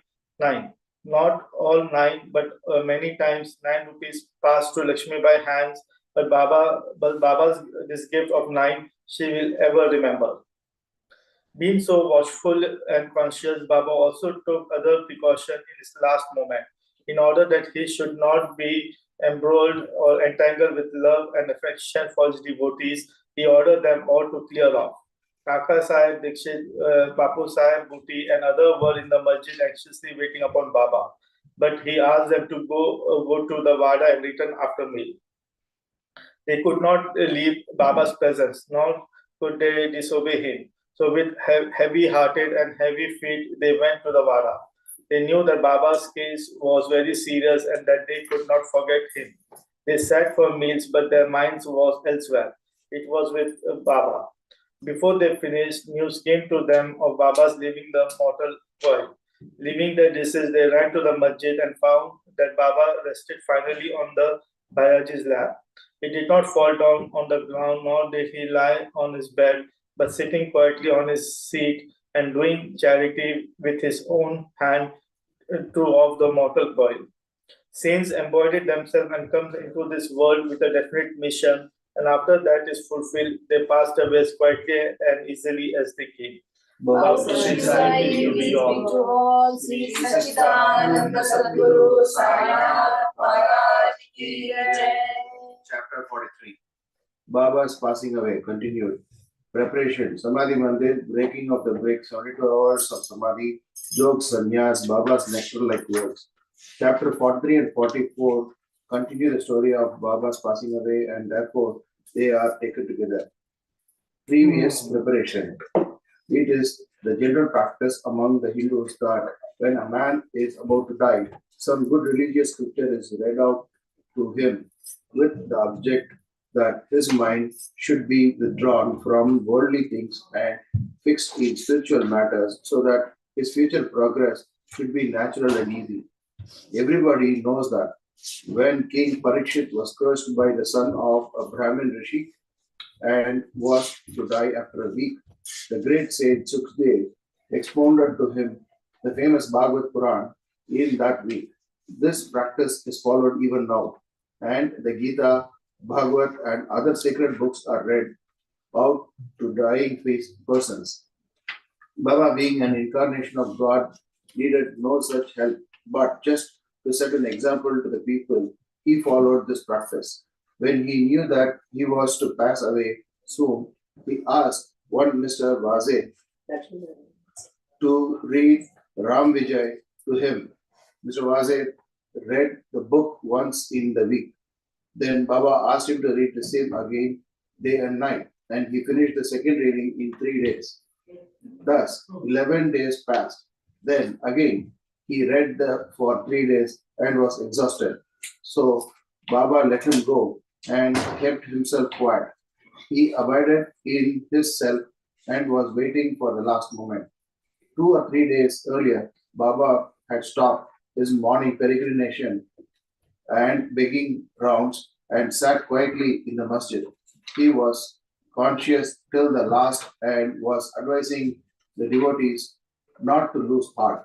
He let nobody know the exact time of his departure. Kaka Sahib Dikshit and Sriman Bhuti were dining daily with him in the masjid. That day, 15th October, after the Aarti, he asked them to go to their residence for dining. Still, a few, namely Lakshmi Bai Shinde, Bhagavaji Shinde, Ayaji, Lakshmi Bala Shimpi, and Nana Sahib Nimodkar remained there.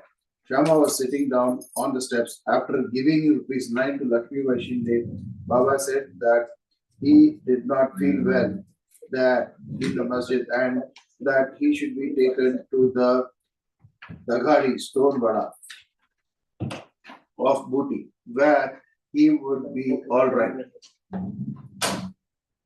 While saying these last words, he leaned on Bayaji's body and breathed his last. Babaji noticed that his breath had stopped and he immediately told this to Nana Sahib Nimodkar, who was sitting near. Nana Sahib brought some water and poured it in Baba's mouth. It came out. Then he cried out loudly, "Oh Deva!" Baba seemed to open his eyes and say, "Ah," in a low tone. But it soon became evident that Baba had left his mortal body for good. The news of Baba's passing away spread like wildfire in the village of Shirdi, and all people, men, women, and children, ran to the masjid and began to mourn this loss in various ways. Some cried out loudly, some wallowed on, and some fell down senseless in the streets. Tears ran down from the eyes of all, and everyone was filled with sorrow. Some people started remembering the words of Sai Baba. Somebody said that Maharaj Sai Baba told his devotees that in time to come he would appear as a lad of 8 years. These are the words of the saint, and hence nobody should take doubt about them, because in the Krishna avatar, Chakrapani, Lord Vishnu performed this very deed. Krishna appeared before Devaki in the prison as a lad of 8 years, who had bright complexion and who wielded weapons in his forearms. In that incarnation, he, that is Lord Krishna, lightened the burden of the earth. This incarnation, Sai Baba, was full for the uplift of his devotees. Then, where is the reason for doubt? The ways of the saints are really inscrutable.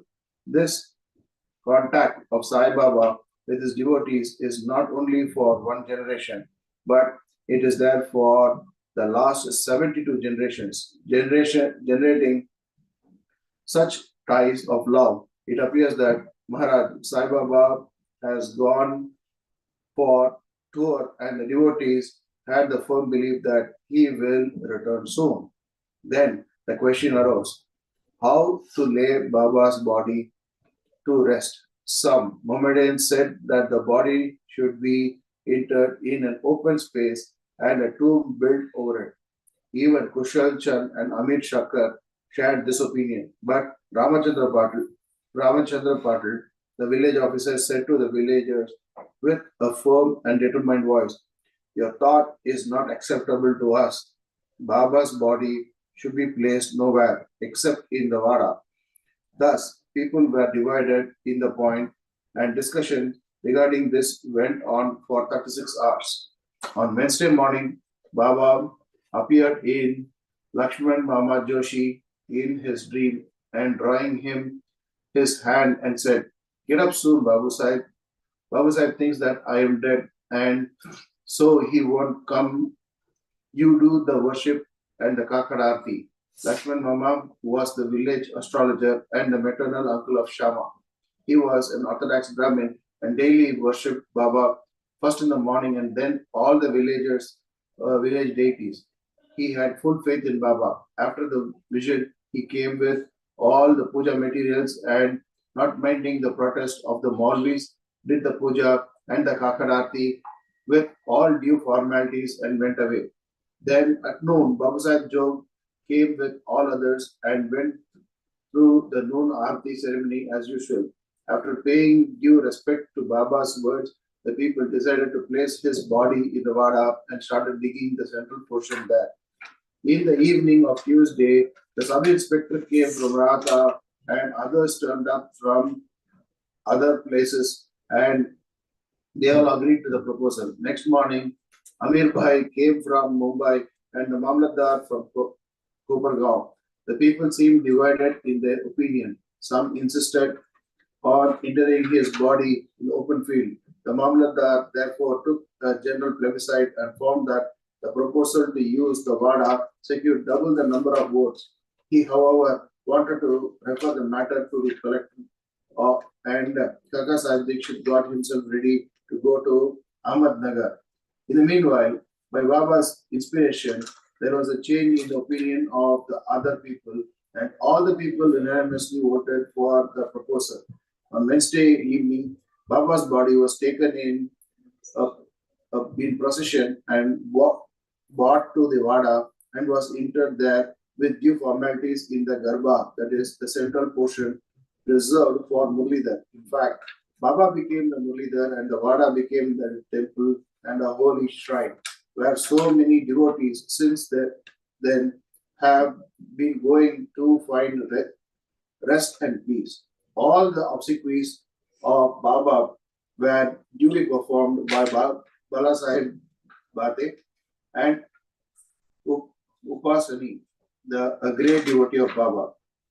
It may be noted that here that, as observed by Professor Narke, Baba's body did not get stiff through, though it was exposed for 36 hours, and that all the limbs were elastic, and that his kafni could be taken out without being torn to pieces, breaking of the brick. Some days before Baba's departure, there occurred an ominous sign foreboding the event. There was in the masjid an old brick on which Baba rested his hand and sat. At night time, he leaned against it and had his asan. This went on for many years. One day, during Baba's absence, a boy who was sweeping the floor took it up in his hand and unfortunately it slipped and fell down and got broken into two pieces. When Baba came to know about this, he bemoaned its loss, saying, "It's not the brick, but my fate that has been broken into pieces. It was my lifelong companion. With it, I always meditated on the self, and it was as dear to me as my life. It has left me today." Some may raise the question here, why should Baba express his sorrow for such an inanimate thing as a brick? To this, Hemant Pant replies that saint incarnate in this world with the express mission of saving the poor, helpless people, and when they embody themselves and act with the people, they act like them. That is, outwardly they laugh, play, and cry like all other people, but inwardly they are wide awake to their duties and mission. 72 hours of samadhi. 32 years before this, that is in 1886 AD, Baba made an attempt to cross the borderline on Margashirsha Purnami, full moon day. Baba suffered from severe attack of asthma. To get rid of it, Baba decided to take his pran high up and go into samadhi. He said to Bhagat Mahalsapati, protect my body for 3 days. If I return, it will be all right. If I do not, bury my body in the open land, pointing to it, and fix 2 flags there as a mark. After saying this, Baba fell down at about 10 p.m. His breathing stopped as well as his pulse. It seemed as if his pran left the body. All the people, including the villagers, came there and wanted to hold an inquest and bury the body in the place pointed by Baba. But Mahalsapati prevented this. With Baba's body on his lap, he sat full 3 days guarding it. After 3 days passed, Baba showing signs of life at 3 a.m. His breathing commenced and abdomen began to move. His eyes opened and stretching his limbs. Baba returned to consciousness, that is life again. From this and other accounts, let the readers consider whether Sai Baba was 3.5 cubits body that he occupied for some years and that he left thereafter, or he was the self inside. The body composed of the 5 elements is perishable and transient, but the self within is a thing, absolute reality, which is immortal and intransient.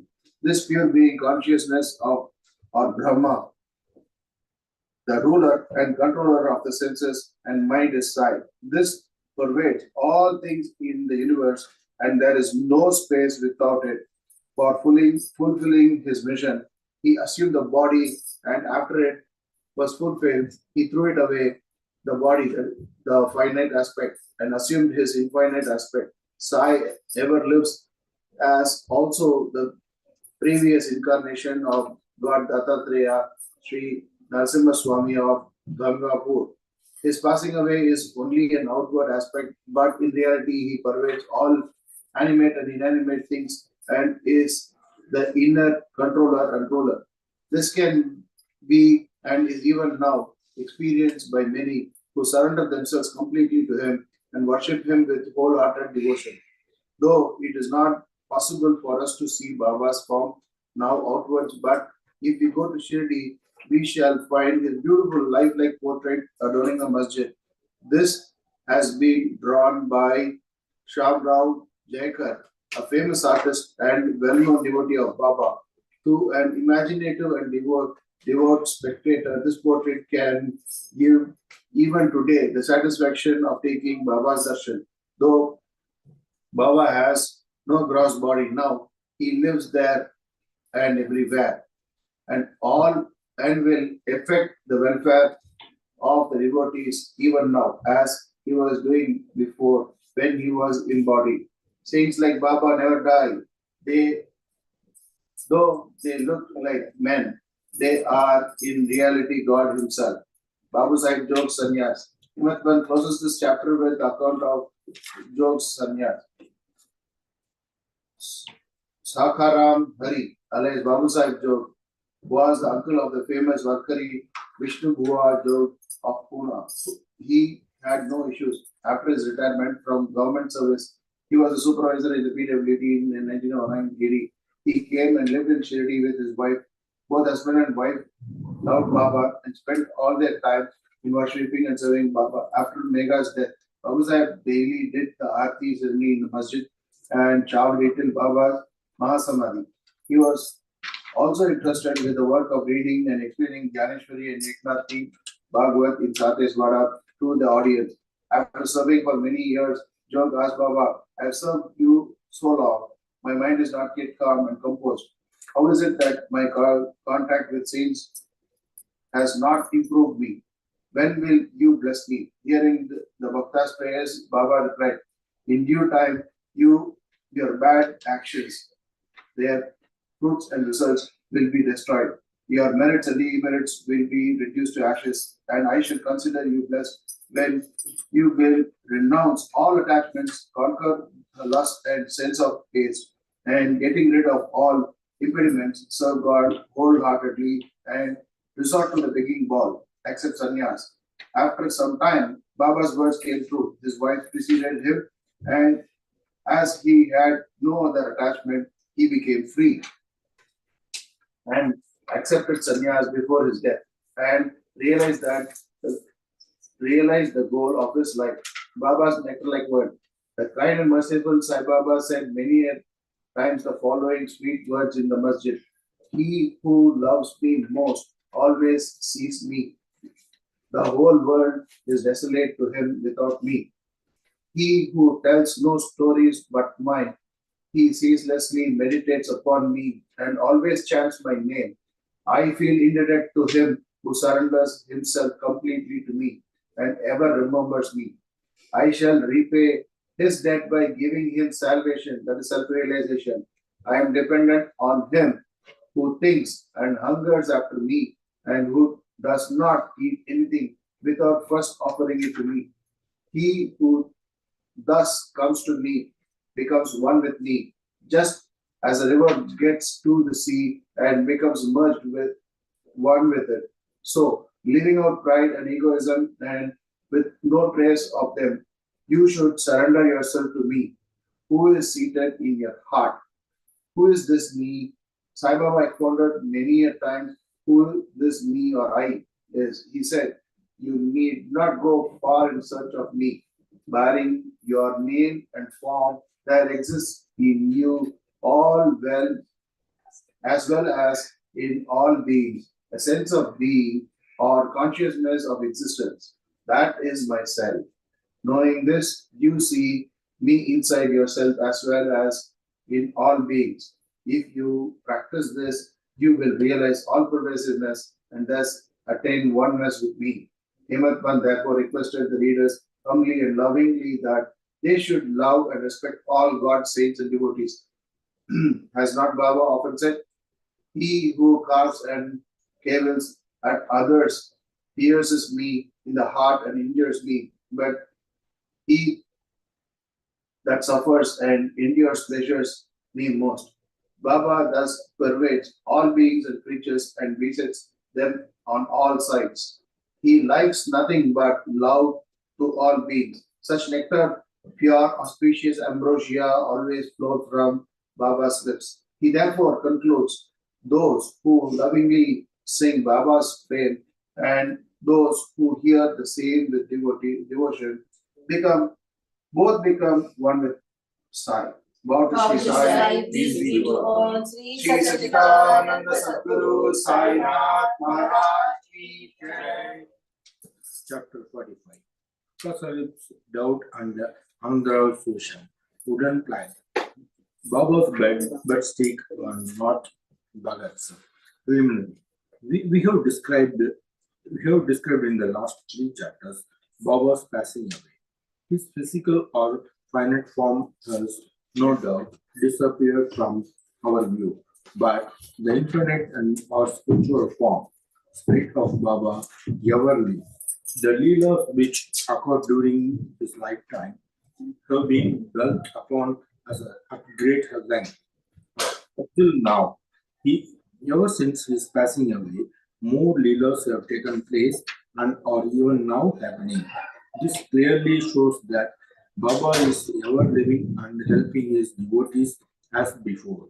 The people who got the contact of Baba when he was living were indeed very fortunate, but if any of them didn't get a distraction of the things and the enjoyments of the world, and had not their minds turned to the Lord, it was their sheer ill luck. What was then desired and still desired in the wholehearted devotion to Baba. All our senses, organs, and mind should cooperate in worshipping and serving Baba.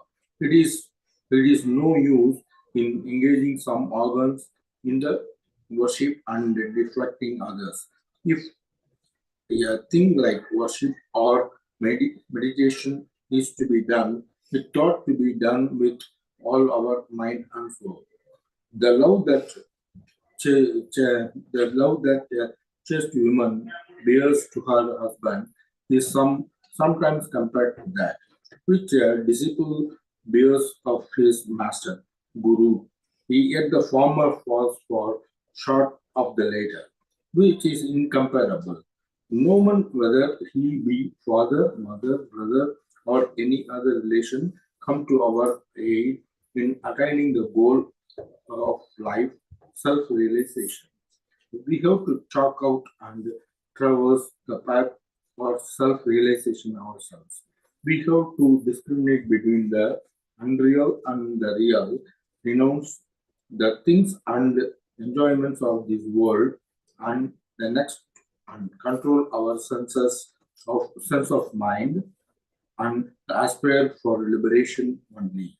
Instead of depending upon others, we should have full faith in ourselves. When we begin to practice discrimination, we come to know that the world is transient and unreal, and our passion was for worldly things becomes less, and ultimately we get dispassion or non-attachment for them.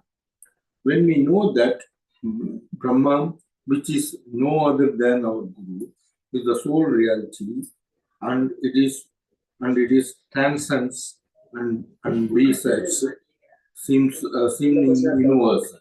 We begin to worship it in all creatures. This is the unity bhajan or worship. When we thus worship Brahma or Guru wholeheartedly, we become one of them, one with him, and attain self-realization self-realization. In short, always chanting the name of Guru and meditating on him enables us to see him in all beings and confers eternal bliss on us. The following story will illustrate this. Kaka Sahib's doubt and Andra's vision. It is well known that Sai Baba had enjoyed Kaka Sahib Dikshit to read daily two verses of Sri Eknath, one Bhagavat and two Bhavartha Ramayan. Kaka Sahib read these daily while Baba was living, and he followed the practice even after Baba's passing away. Once at Kaka Hajani's house in Chowpatty, Mumbai, Kaka Sahib was reading Eknathi Bhagavat in the morning. Madhurao Deshpande alias Sharma and Kaka Mahajani were then present and listened attentively to the portion read via the second chapter, 11th skanda of the book. Therein, the 9 nathas or siddhas of Rishabha family, who is Kavi, Hari, Antaksha, Prabuddha, Pipalayan, Avitrohatra, Drumil, Chamas, and Karabhajan expounded the principles of the Bhagavad Dharma to King Janak. The later asked all the 9 nathas most important questions, and each of them answered them satisfactorily. The first, that is, Kavi explained what is Bhagavad Dharma, Hari, that the characteristics of the Bhakta, devotee, and Antariksha, what is Maya, Prabhu Buddha, how to cross Maya, Pipalayan, what is the Para Brahma, Avirhotra, what is karma, Drumil, the incarnations of God and their deeds, Chamas, how a non-devotee fares after death, Kara Bhajan, the different modes of worship of God in different ages. The substance of all the exposition was that in this Kali age, the only means of liberation was the remembrance of Hari's Lord's or Guru's feet.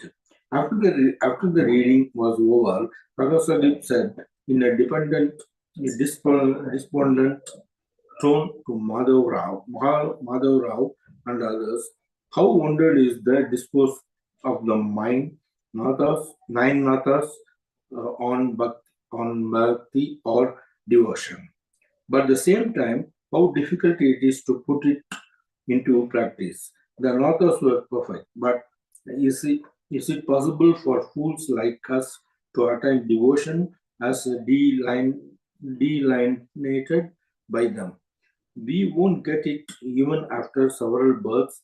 Then how are we going to get salvation? It seems that there is no hope for us. Madhurao didn't like this pessimistic attitude of Kaka Sahib.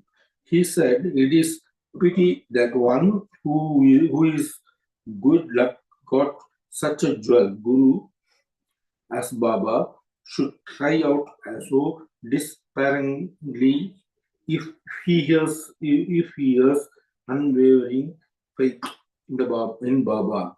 Why should he feel restless? The bhakti of the Nathas may be strong and powerful, but is not ours loving and affectionate. And has not Baba told us authoritatively that remembering and chanting Hari's and Guru's name confers salvation? Then where is the cause for fear and anxiety? Kagasai was not satisfied with the Madhav Rao's explanation. He continued to be anxious and restless whole day, thinking and brooding over how to get powerful bhakti of the Nathas. Next morning, the following miracle took place. One gentleman named Andrav Pakade came there in search of Madhav. The reading of the Bhagavat was then going on. Mr. Pagade sat near Madhav and was whispering something to him. He was mentioning in low tone his dream vision. As there was some interpretation in the reading by this whispering, Khalasagib stopped the reading and asked Madhav what the matter was. The latter said, yesterday you expressed your doubt. Now here is the explanation of it. Here Mr. Pakade's vision explaining the characteristics of devotion and showing that the devotion in the form of bowing down to or worshipping of Guru's feet is sufficient. All were anxious to hear the vision, specifically Karasadi. At the suggestion, Mr. Pakade began to relate the vision as follows. I was standing in deep sea in waist deep water. There I saw Sai Baba all of a sudden. He was sitting on a beautiful throne studded with the diamonds, with his feet submerged in the water. He was most pleased and satisfied with the form of Baba. The vision was so realistic that I never thought that it was a dream. Curiously enough, Madhavra was also standing there. He said to me feelingly, Andhra, fall at Baba's feet. I rejoined. I also wish to do so, but his feet were in the water. How can I place my head on them? I am helpless. Hearing this, he said to Baba, "Oh Deva, take out your feet, which are underwater." Then Baba immediately took out his feet. I caught them without delay and bowed down to them. On seeing this, Baba blessed me, saying, "Go now, you will attain your welfare. There is no cause for fear and anxiety." He also added, "Give a silk bordered dothar to my Shama. You will benefit thereby." In compliance with Baba's order, Mr. Pakade brought the dothar and requested Kaga Sahib to hand it over to Madhura. But the latter refused to accept it, saying that unless Baba gave a hint or suggestion for acceptance, he would not accept it. Then, after some discussion, Kaga Sahib decided to cast the lots. It was the practice of Kaga Sahib to cast lots in all the matters in doubt and no abide by the decision as given in the picked up chit. In this particular case, two cheats, no one of which was certain to accept and other to reject, were placed in the feet of Baba, and a child was asked to pick one of them.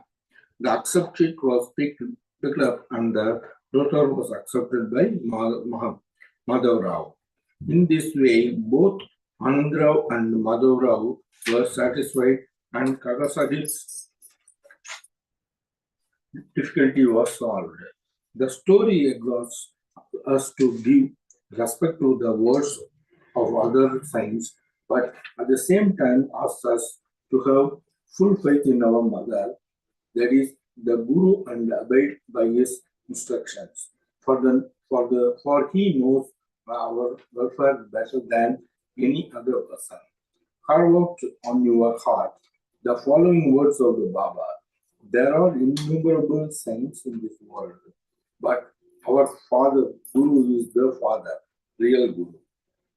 Others might say many good things, but we would never forget our Guru's words. In short, love your Guru wholeheartedly, surrender to him completely, and prostrate yourselves before him reverentially, and then you'll see that there is no sea of ignorance existence before you to cross, as there is no darkness for the sun.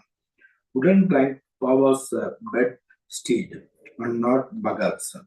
In his earlier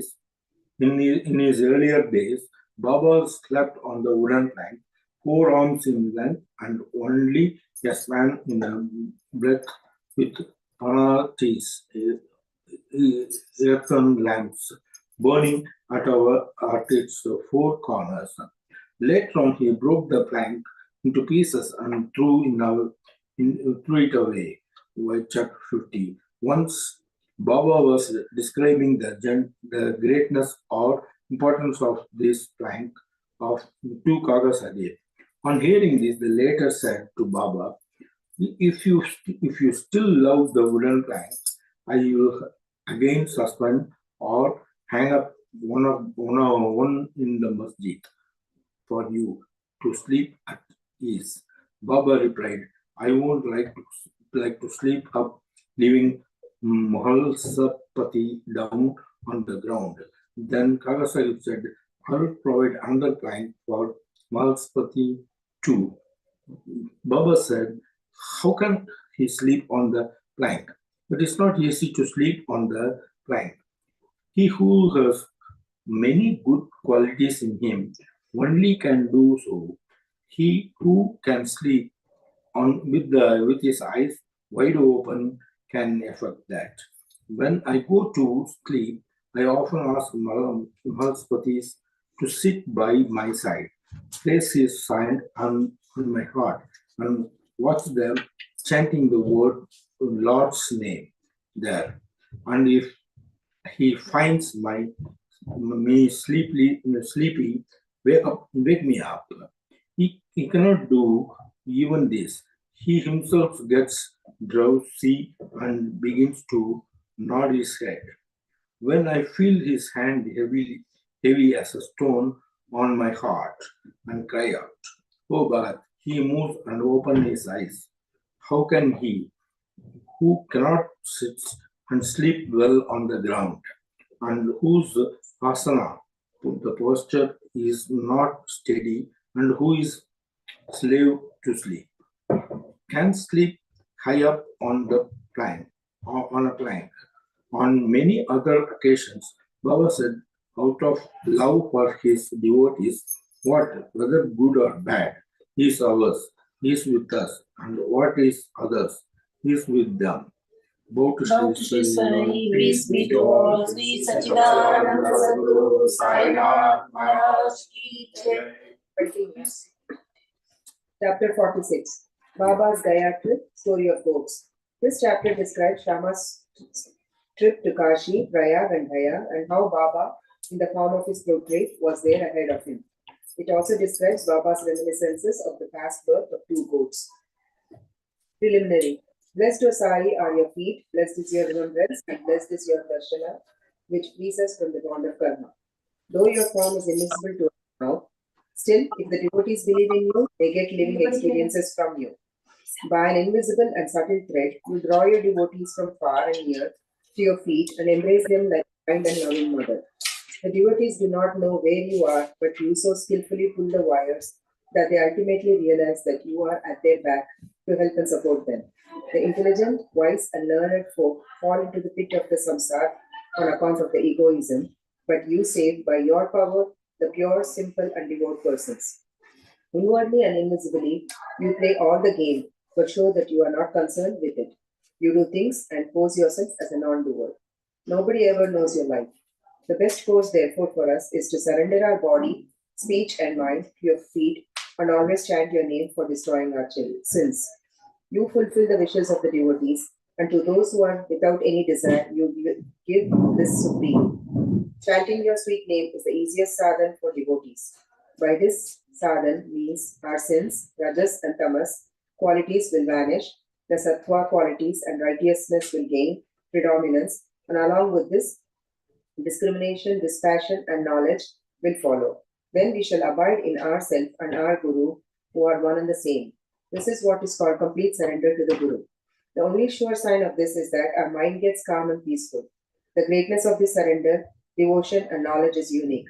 For peace, non-attachment, fame, and salvation, etc., come in its train.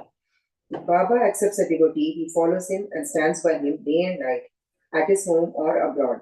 Let the devotee go anywhere he likes. Baba is there ahead of him in some form in an inconceivable manner. The following story illustrates this. Sometime after Kaka Sahib Dixit was introduced to Sai Baba, he decided to perform the thread Upanayan ceremony of his eldest son Babu at Nagpur. At about the same time, Nana Sahib Chandorkar decided to perform the marriage ceremony of his eldest son at Gwalior. Both Dixit and Chandorkar came to Shirdi and lovingly invited Baba for these functions. Baba asked him to take Shama as his representative. When he was pressed to come in person, Baba told them to take Shama with them and that after doing Banaras and Prayag, he would be ahead of Shama. Now mark these words, for they show Baba's all-pervasiveness. Taking the permission of Baba, Shama decided to go to Nagpur and Gwalior for these functions and ceremonies, and thence to Kashi, Prayag and Gaya. Appa Kote made up his mind to accompany him. They both went first to Nagpur for the thread ceremony. Kaka Sahib Dikshit gave Shama rupees 200 for his expenses. Then they went to Gwalior for the marriage ceremony. There Nana Sahib Chandorkar gave Shama rupees 100 and his Vyahi relation, Mr. Jater, gave him also rupees 100. Then Shama went to Kashi and then to Ayodhya, where he was well received in Jater's beautiful temple of Lakshminarayan at Kashi, Varanasi or Banaras, and in the Ram Mandir at Ayodhya by Jater's manager. They, Shama and Kote, stayed for 21 days in Ayodhya and 2 months in Kashi, Banaras. Then they left for Gaya. In the train, they felt a little uneasy on hearing that plague was prevailing in Gaya. At night, they alighted at Gaya station and stayed in the Dharmashala. In the morning, the Gaya Wala, the priest who arranges and provides for the lodging and boarding of the pilgrims, came there and said, "The pilgrims have already started. You better make haste." Shama casually asked him whether there was plague in Gaya. "No," said the Gaya Wala. "Please come without any fear or anxiety and see yourself." Then they went with him and stayed in his house, which was a big and commodious vada. Shama was pleased with the accommodation provided for him, but what pleased him most was the beautiful big portrait of Baba fixed in the central and front portion of the building. Seeing this portrait, Shama was overwhelmed with emotion. He remembered Baba's words. After doing Kashi and Prayag, he would be ahead of Shama, and burst into tears. His hair stood on end, his throat was choked, and he began to sob. The Gayawala thought that he was afraid of plague prevailing there and therefore was crying.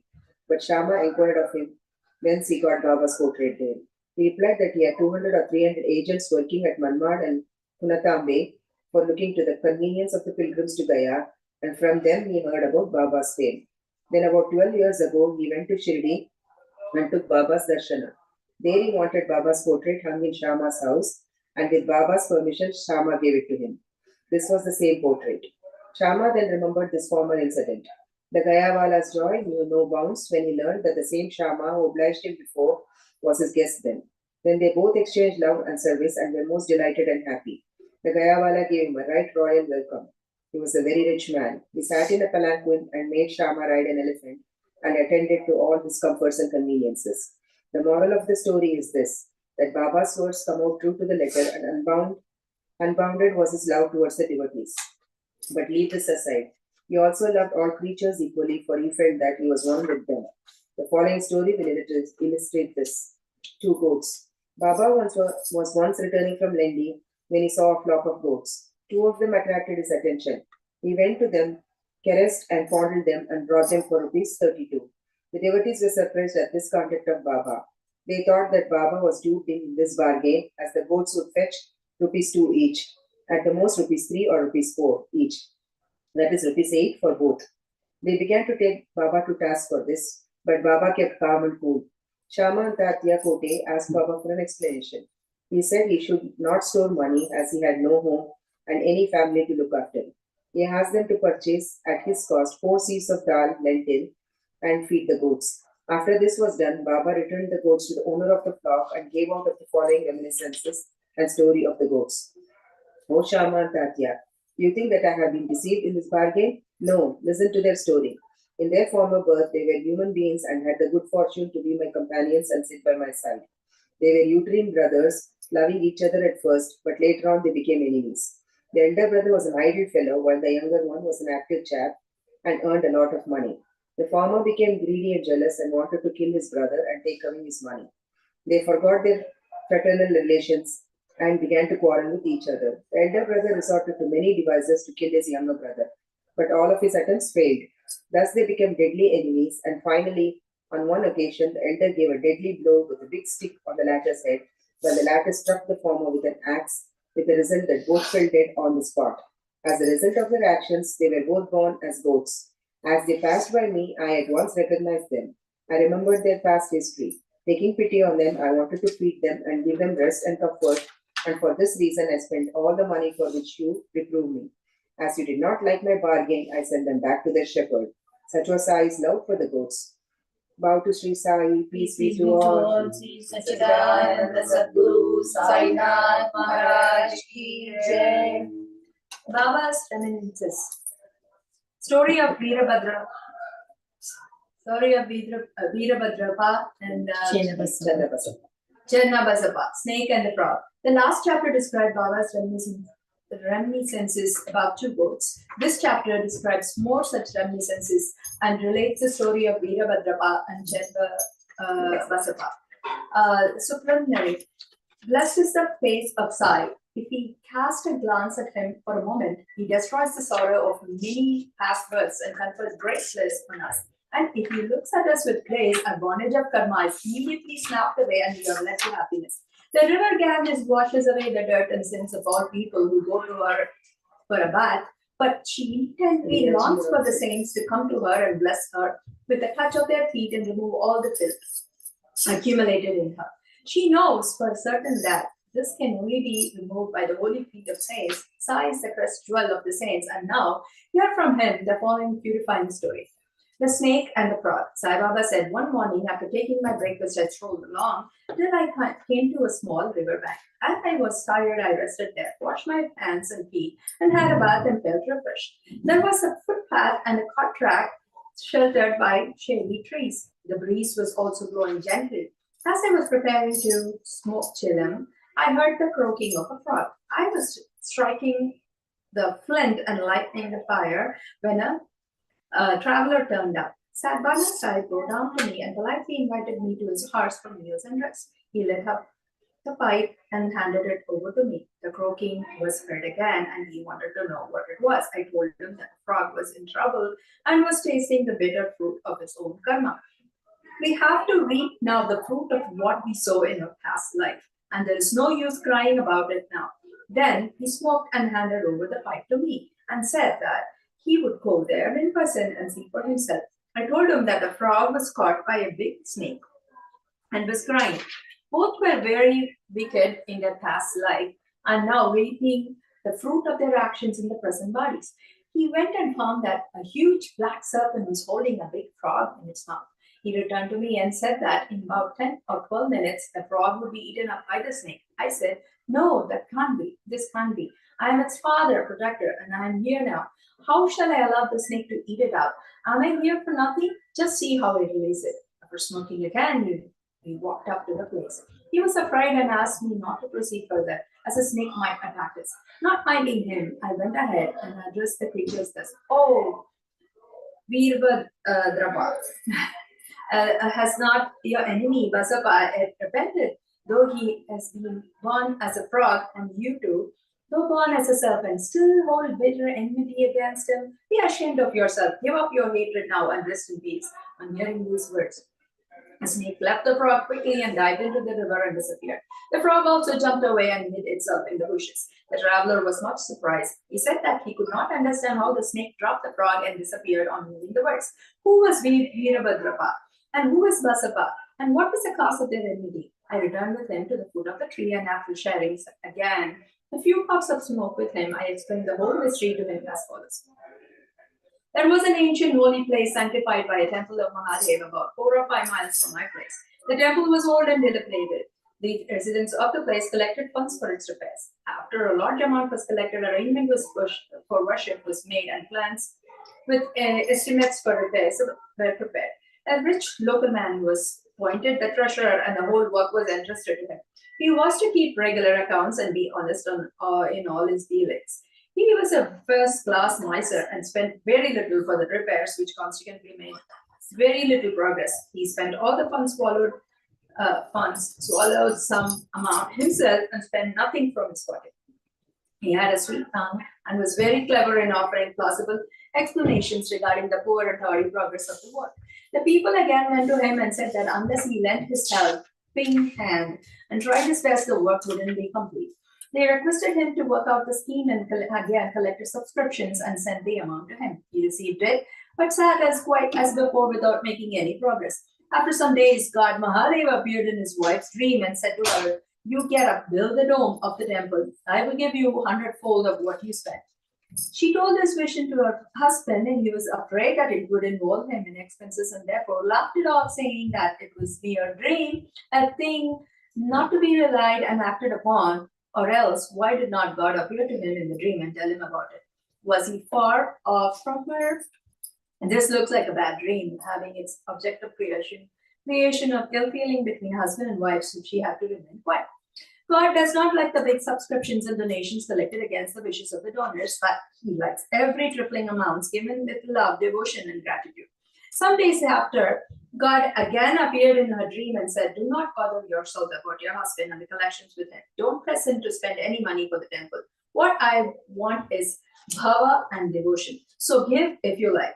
Anything of your own." She consulted her husband about the vision and decided to give God her ornaments given by her father. The miser felt disconcerted and decided to cheat even God in this item. He undervalued the ornaments for ₹1,000 and bought them himself, and in lieu of the amount, he gave a barren field to God as endowment for security. The wife agreed to it. The field or land was not his own. It belonged to one poor woman named Dubaki, who mortgaged it to him for ₹200. She was not able to redeem it for so long, so the cunning miser cheated all his wife, Dubaki, and even God. The land was sterile, uncultivated, and worth nothing and yielded nothing, even in best seasons. Thus ended this transaction, and the land was given in the possession of the poor priest, who was pleased with the endowment. Sometime later, strange thing happened. There was a terrific storm, and heavy downpour, lightning struck the house of miser, and he and his wife both died, but he also breathed last. In the next life, the rich miser was born at Mathura in a Brahmin family and was named Veerbhadrapa. His devout wife was born as daughter of the priest of the temple and was named Gauri. Their wife, Baki, the mortgager, was born as a male in the family of Gora, attendant of the temple, and was named Chenbasapa. The priest was a friend of mine. He often came to me, chatted, and smoked with me. His daughter Gauri was also devoted to me. She was growing fast, and her father was seeking a good husband for her.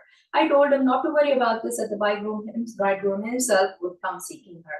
Then there came a poor boy named Veerbadrapa, wandering and begging his bread to the priest's house. With my consent, Gauri was given in marriage to him. He was also devoted to me initially, as I recommended. His marriage with Gauri, but later became my sir. Even in this new life, he was hankering after money and asked me to help him to get it, as he was leading a married man's life. Strange things happened. There was a sudden rise in prices. By Gauri's good luck, there was a great demand for land, and the land was sold for 1 lakh of rupees, 100 times the worth of her ornaments. Half the amount was paid in cash, and the remaining was to be paid in 25 installments or rupees 2,000 each. All agreed to this transaction, but they can't quarrel over the money. They came to me for consultation. I told them that the property belonged to God and was vested in the priest, and that Gauri was the sole heiress and proprietress, and no amount should be spent without her consent, and that her husband had no right whatsoever to the amount. On hearing my opinion, Veerbadrapa was brought with me and said that I wanted to establish Gauri's claim and embezzle her property. On hearing his words, I remembered God and kept quiet. Veerbadrapa scolded his wife, Gauri, and she came to me at noon and requested me not to mind the words of others and not to discard her, as she was my daughter. As she thus sought my protection, I gave her a pledge that I would cross 7 seas to help her. Then that night, Gauri had a vision. Mahadeva appeared in her dream again and said, "The whole money is yours. Do not give anything to anybody. Spend some amount for the temple purposes in consultation with Chenbasapa, and if you want to use it for some other purpose, consult Baba in the masjid." Gauri told me the vision, and I gave her the proper advice in the matter. I told her to take the principal or capital amount to herself, give half the amount of interest to Chenbasapa, and that Veerbadrapa had nothing to do in the matter. While I was talking, the Veerbadrapa and Chenbasapa came there quarreling. I tried my best to pacify them and told them God's vision to Gauri. Veerbadrapa got wild and angry and threatened to kill Chenbasapa, cutting him to pieces. The latter was timid. He caught my feet and sought my refuge. I pledged myself to save him from the wrath of his foe. Then, after some time, Veerbadrapa died and was born as a snake, and Chenbasapa died and was born as a frog. On hearing the croaking of Chenbasapa and remembering my pledge, I came here, saved him, and kept my word. God runs to his devotees for help in times of danger. He saved Chenbasapa by sending me here. All this is God's Leela or school. The moral of the story is that one has to reap that one sows, and there is no escape unless one suffers and squares up one's old debts and dealings with others, and that greed for money drags the greedy man to the lowest level and ultimately brings destruction for him and others. Wow, Shri Sai, peace be to all. Shri SatCharita Sai Maharaj. Chapter 48, Warding of Devotees' Calamities, Story of Shevde and Sapatnekar. At the commencement of this chapter, someone asked Hematpant whether Sai Baba was a guru or a Sadguru. In order to answer the question, Hematpant describes the signs or marks of a Sadguru as follows. Signs of Sadguru. He who teaches us Veda and Vedanta or 6 Shastras, he who controls the breath and brands his body with mudras, like metallic marks of Vishnu weapons, or gives pleasing discourse regarding Brahma, and he who gives mantras to his disciples and order them to chant the same a certain number of times, but does not assure them any results in a definite time, he who by his lengthy gross knowledge explains beautifully the ultimate principle, but has himself got no experience of self-realization, is not a Sadguru. But he who by his discourse creates in us a distaste for the distaste for the enjoyment of this world and the next, and gives us a taste of self-realization, who is well versed in both, The theoretical and practical knowledge of self-realization deserves to be called as a Sadguru. How can he who is himself devoid of self-realization give it to the disciples? A Sadguru does not ever in his dream expect any service or profit from his disciples. On the contrary, he wishes to serve them. He does not think that he is great and the disciple small. Not only he loves him as his son, but regards him as equal to himself or as Brahma. The main characteristic of Sadguru is that he is the abode of peace. He is never restless nor ruffled. He has no pride of his learning. The poor and rich, the small and the great are the same to him. Hemat thinks that on account of store or accumulation of merits on his past birth, he had a good fortune of meeting and being blessed by such a Sadguru as Sai Baba. Even in full youth, he hoarded nothing except perhaps children. He had no family, no friend, no home, nor any support. Since he was enlightened, his control of mind was perfect and extraordinary. He lived then in a secluded place and always abided himself. On seeing the pure attachment of his devotees, he always acted in their interest, and hence he was in the way dependent on them. What experience he gave to his devotees while he was living in flesh are felt even today after his Mahasamadhi by those who attach themselves to him. What the devotee have to do is this: they have to trim their heart lamp of faith and devotion and burn its wick of love. And when this is done, the flame of knowledge, self-realization will be lit up and shine brighter. Mere knowledge without love is dry. Nobody wants such knowledge. Without love, there is no contentment. So, we should have unbroken and unbounded love. How can we praise love? Everything is insignificant before it.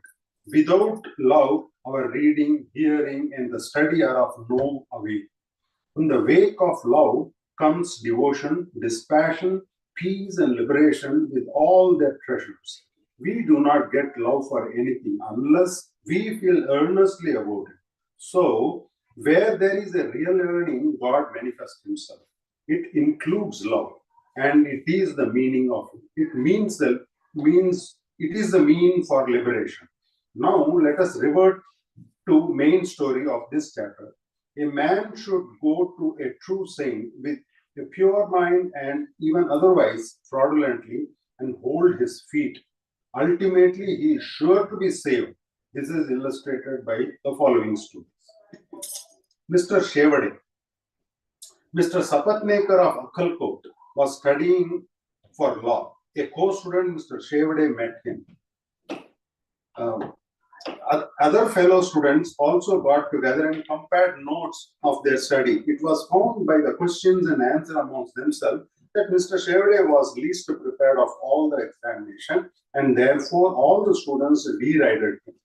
But he said that though he was not prepared, he was sure to pass the examination as his Sai Baba was there to get him through it successfully. Mr. Sapatnekar was surprised at this remark. He took Mr. Shevade aside and asked him, "Who is this Sai Baba? And and Sai Baba is whom he extolled so high?" He replied, "There lives in a masjid in Shirdi, Ahmednagar district, a fakir. He is great Satpurush. There may be other saints, but this one is unique. Unless there is a great store of merits on one's account, one cannot see him. I fully believe in him, and what he says will never be untrue. He has assured me that I will pass definitely next year, and I am confident that I will get through the final examination by his grace." Mr. Sapatnekar laughed at his friend's confidence and jeered at him and Baba. Mr. Sapatnekar passed his examination, settled in at Akhand and practiced as a clearer there. 10 years later, in the year 1913, he lost his only son on account of a throat disease. This broke his heart. He sought relief by making a pilgrimage to Pandharpur, Gangapur, and other holy places. He got no peace of mind. Then he read Vedanta, which also did not help him. In the meanwhile, he remembered Mr. Shevade's remark and his faith in Baba, and he thought that he too should go to Shirdi and see Baba. He went to Shirdi with his younger brother, Pandit Rao, and was much pleased to see Baba from a distance. When he went near and prostrated himself and placed coconut before Baba with a feeling of devotion, the latter at once cried out, "Get away!" Sapatnekar hung down his head, moved back and sat aside. He wanted to consult somebody who would advise him how to proceed. Somebody mentioned Bala Shimpi's name. At this moment, I want to stop one thing. Bala Shimpi's grandson gave us this picture. Oh, beautiful. Yeah, he gave us this picture. Oh, that's beautiful. So somebody mentioned Bala Shimpi's name. Sapatnekar saw him and sought his help.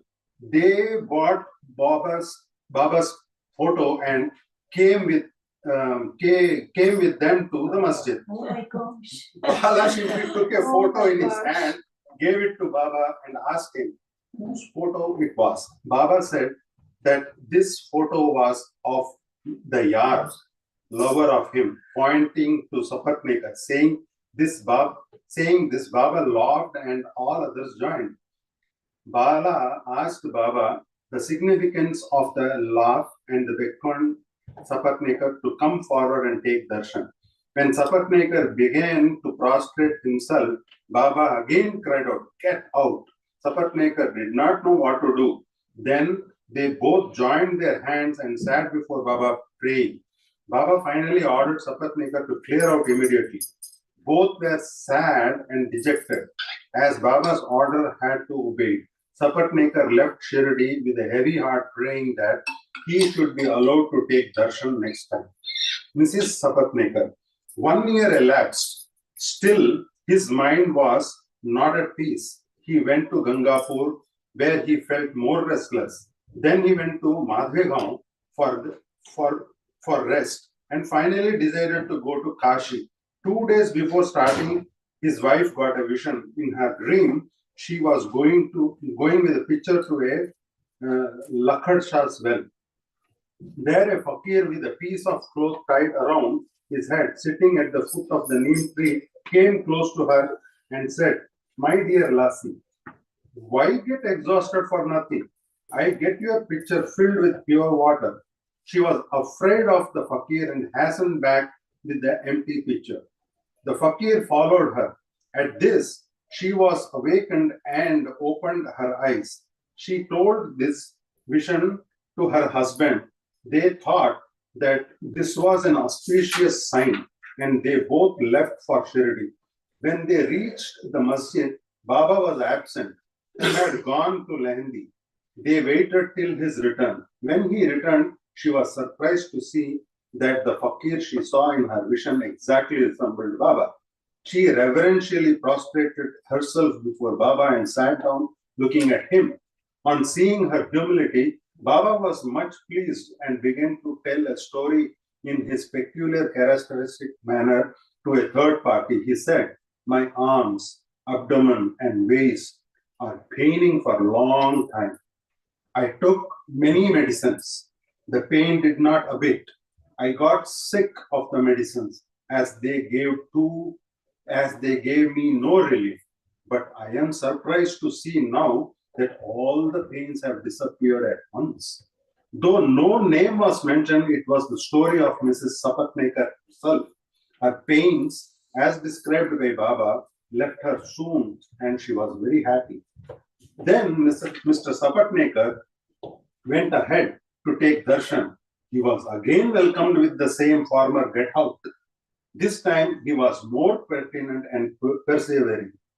He said that Baba's displeasure was due to his past deeds and resolved to make amends for the same. He determined to see Baba alone and ask his pardon for his past action. He placed his head on Baba's feet, and Baba placed his hand on him, and Sapatnekar sat stroking Baba's leg. Then a shepherdess came and sat massaging Baba's back. Baba, in his characteristic way, began to tell the story of a banya. He related the various vicissitudes of all his life, including the death of his only son.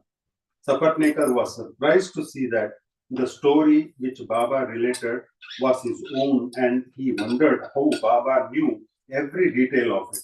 He came to understand that he was omniscient and knew the heart of all.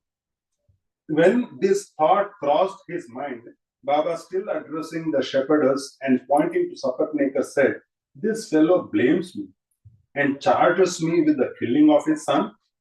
Do I kill people's children? Why does this fellow come to their masjid and cry? Now I will do this. I will again bring that very child back in his wife's womb." With these words, he placed his blessings hand on his head and comforted him, saying, "These feet are old and holy. You are carefree now.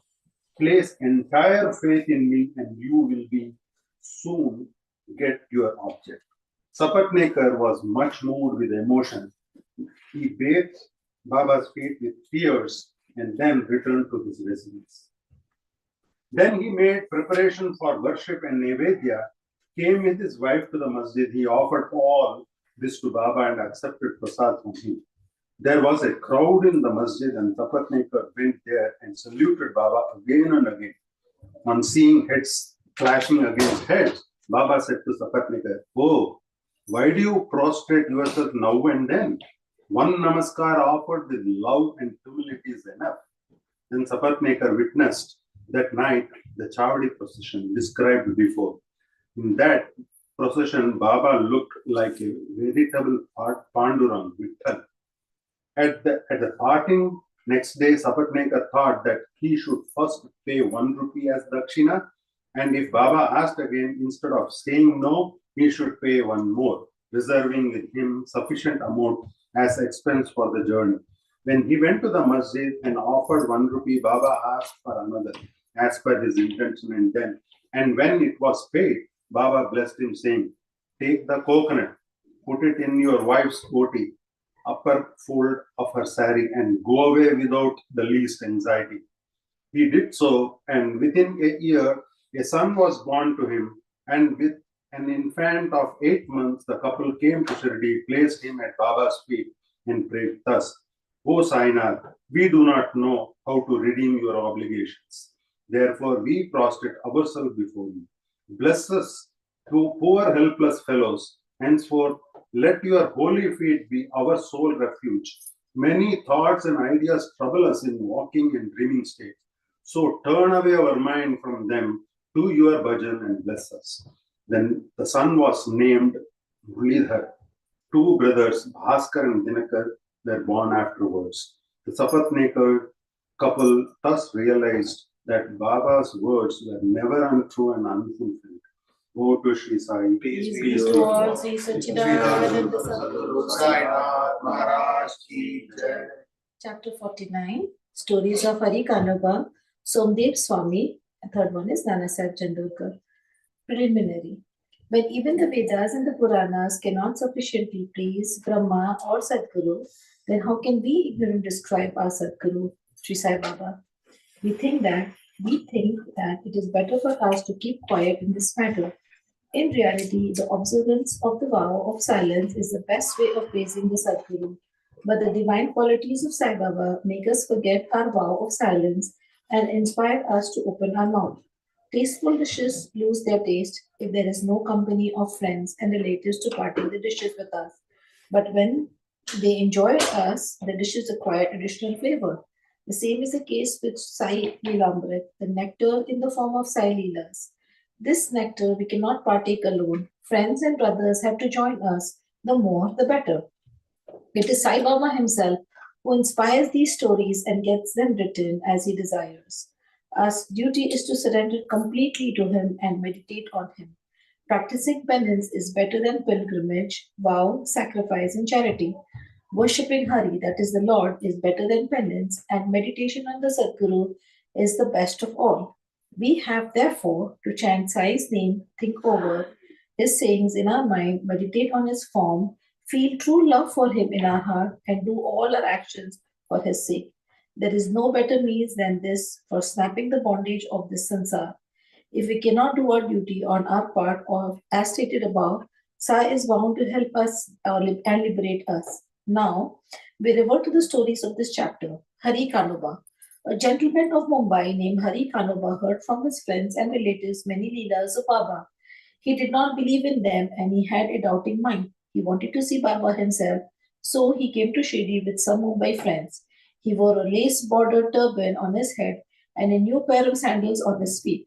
On seeing Baba from a distance, he thought of going to him and prostrating himself before him.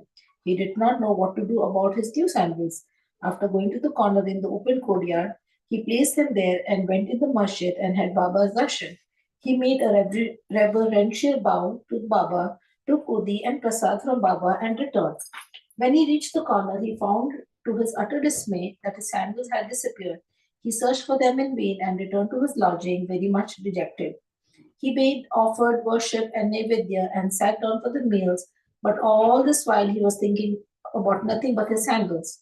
After finishing his meals, he came out to wash his hands when he saw a Maratha boy coming towards him. He held in his hand a stick at the end of which was hanging a pair of new sandals. He said to the men who had come out to wash their hands that Baba had sent him with this stick in his hand and asked him to go on the streets crying, Hari ka beta, Jari ka feta, and that if anybody claims these sandals, first assure yourself that his name is Hari and that he is the son of Ka, that is Kanoba, and that he wears a lace bordered turban, and then give them over to him. On hearing this, Hari Kanoba was pleasantly surprised. He went ahead of the boy and claimed the sandals as his own. He said to the boy that his name was Hari and that he was the son of Ka, that is Kanoba, and showed him his lace bordered turban. The boy was satisfied and returned the sandals to him. Hari Kanoba wondered in his mind that his lace bordered turban was visible to all and Baba might have seen it, but how could he know that his name was Hari and that he was the son of Kanoba? And this was his first trip to Shirdi. He came there with the sole object of testing Baba and with no other motive. He came to know by this incident that Baba was a great Satpurush. He got what he wanted and returned home well pleased. Somadev Swami. Now let's hear the story of another man who came to try Baba. Bhaiji, brother of Kakasaheb Dikshit, was staying at Nagpur when he had gone to the Himalayas in 1906 or 1906. He made an acquaintance with one Somadev Swami of Haridwar at Uttarkashi down the Gangotri Valley. Both took down each other's name in their diaries. 5 years later, Somadev Swami came to Nagpur and was Bhaiji's guest. There he was pleased to hear the Leelas of Baba, and a strong desire arose in his mind to go to Shirdi and see him. He got a letter of introduction from Bhaiji and left for Shirdi. After passing Manmad and Kopalgaon, he took a tonga and drove to Shirdi. As he came near Shirdi, he saw two flags floating high over the masjid in Shirdi. Generally, we find different behavior, different mode of living, and different outward paraphernalia with different saints. But these outward signs should never be our standards to judge the worth of a saint. But with the Somdev Swami, it was different. As soon as he saw the flags, he thought, why should a saint take a liking for the flags? Does this denote sainthood? It implies that the saint is hankering after fame. Thinking thus, he wished to cancel his Shirdi trip and said to his fellow travelers that he would go back.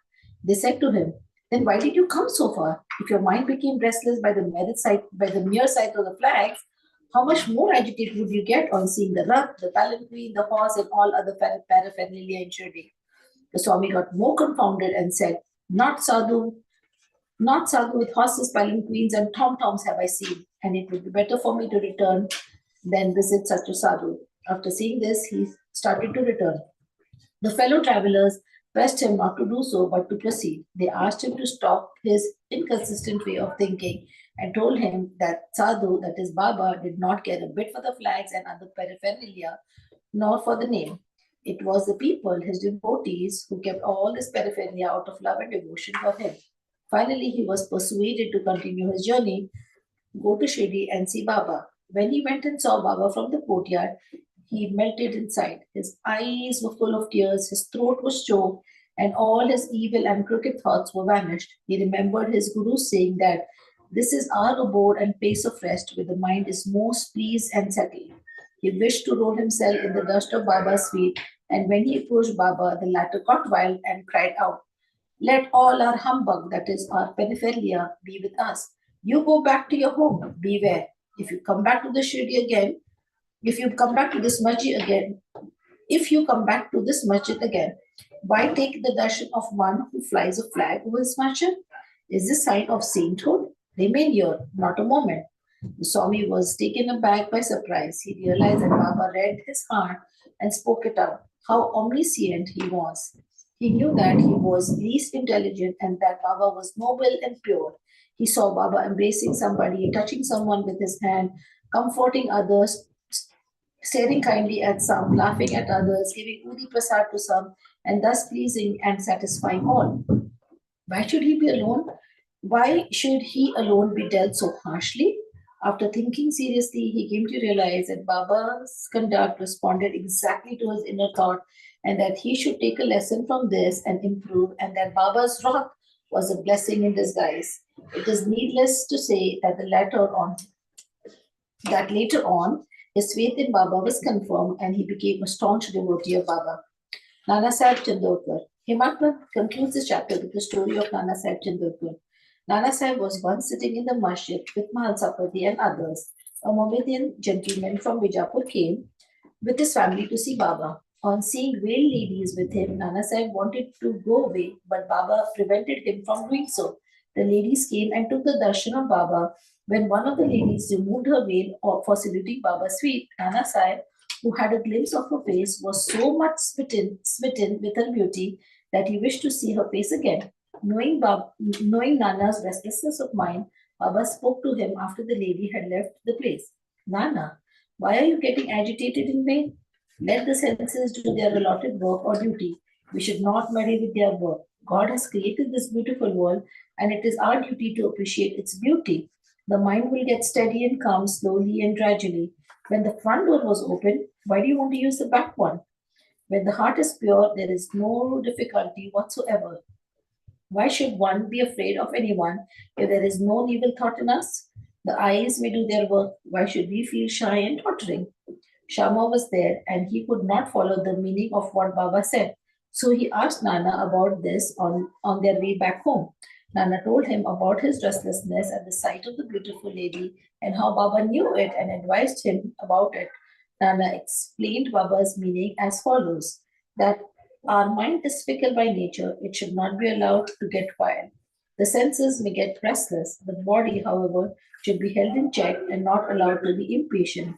Senses run after objects of desire, but we should not follow them and crave for them. By slow and gradual practice, restlessness can be conquered. We should not be swayed by the senses.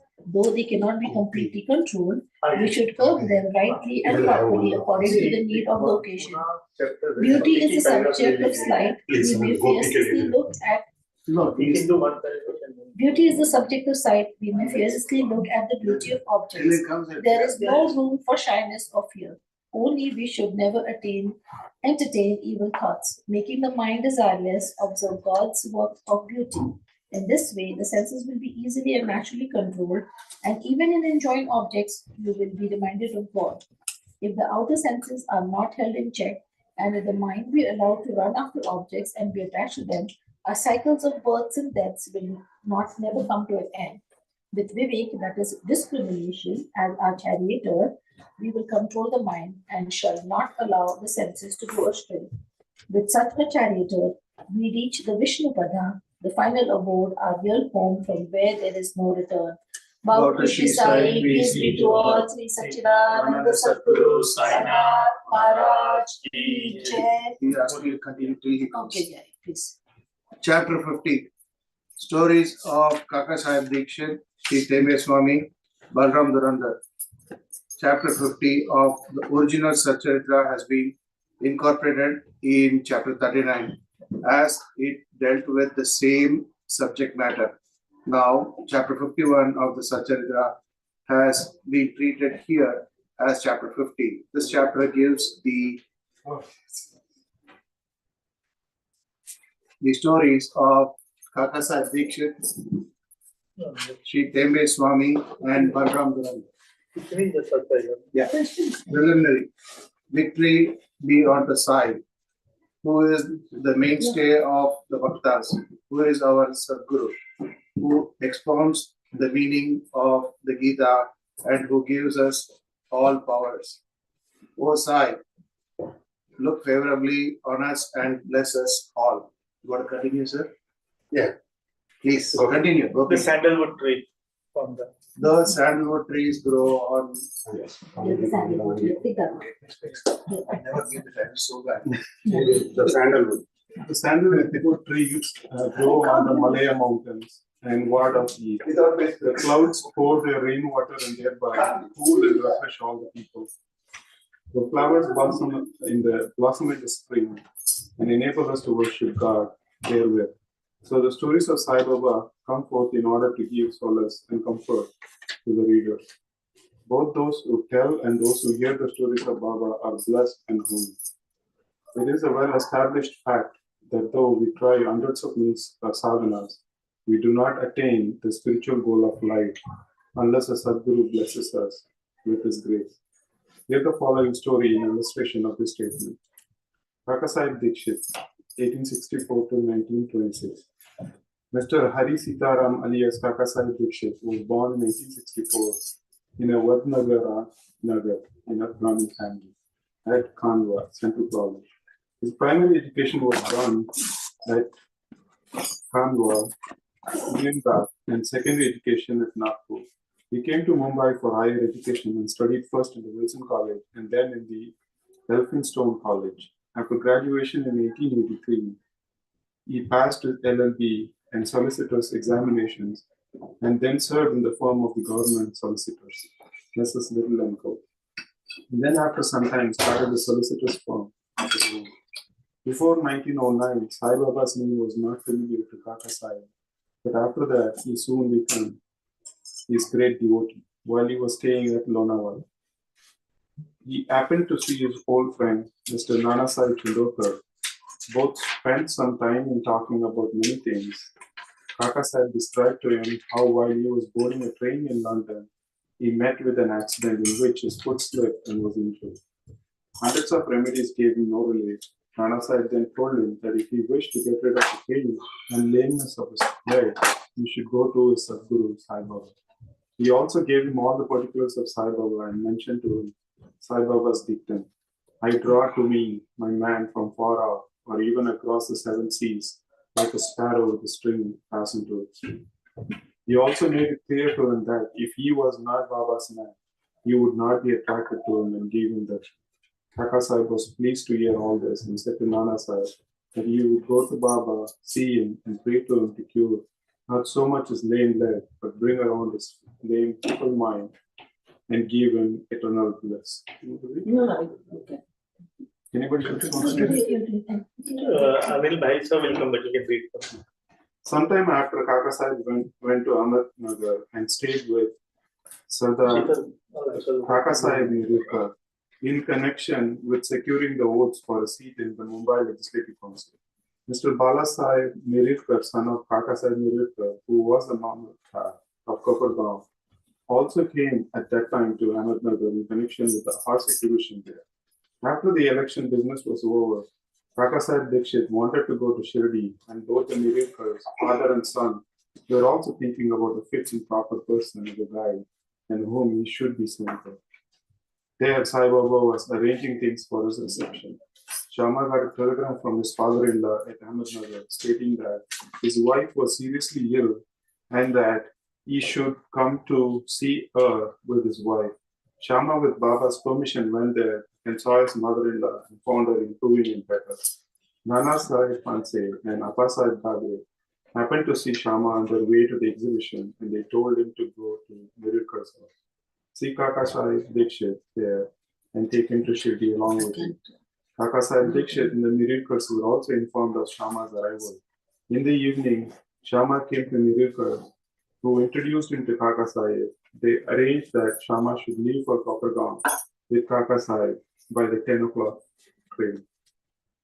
After this was settled, a curious thing happened. Bala Sahib Mirikar threw aside the wheel for covering on Baba's big portrait and showed the same to Kaka Sahib. He was surprised to see that he, whom he was going to meet at Shirdi, was already there in the form of his portrait to greet him at this juncture. He was much moved and made his prostration before the portrait. This portrait belonged to Megha.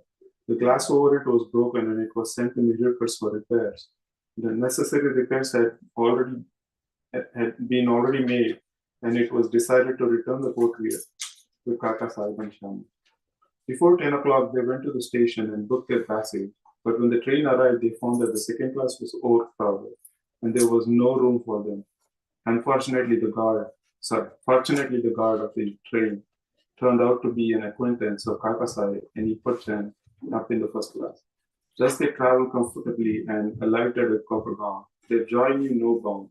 When they saw their Nana Sahib Chandorkar, who was also bound for Shirdi, Kaka Sahib and Nana Sahib embraced each other, and then after bathing in the sacred Godavari river, they started for Shirdi. After coming there and getting Baba's darshan, Kaka Sahib's mind was lightened. His eyes were full of tears, and he was overflowing with joy. Baba said to him that he was also waiting for him and had sent Shama here to receive him. Kaka Sahib then passed many happy years in Baba's company. He built a vada in Shirdi, which he made as his more or less permanent home. The experiences he got from Baba are so manifold that it is not possible to relate them all here. The readers are advised to read the special Kaka Sahib Dikshit number of Sri Sai Leela magazine, volume 2, number 6 to 9. We close this account with a mention of one fact only. Baba had comforted him by saying that in the end, he will take him in air coast, Viman, that is secure him a happy death. This came out true. On the 5th July 1926, he was traveling in the train with Hemant Pant and talking about Sai Baba. He seemed deeply engrossed in Sai Baba. All of a sudden, he threw his neck on Hemant Pant's shoulder and breathed his last with no trace of pain and uneasiness. Sri Tambe Swami. We come to the next story, which shows how saints love each other with better affection. Once Sri Vasudevananda Tambe Swami encamped at Rajahindra, Andhra County. On the banks of Godavari, he was a devout, orthodox, Jnani, and Yogi Bhakta of the god Dattatraya. One, Mr. Pundalika Rao, leader of Nanded, went to see him with some friends while they were talking with him. The names of Shividi and Sai Baba were casually mentioned.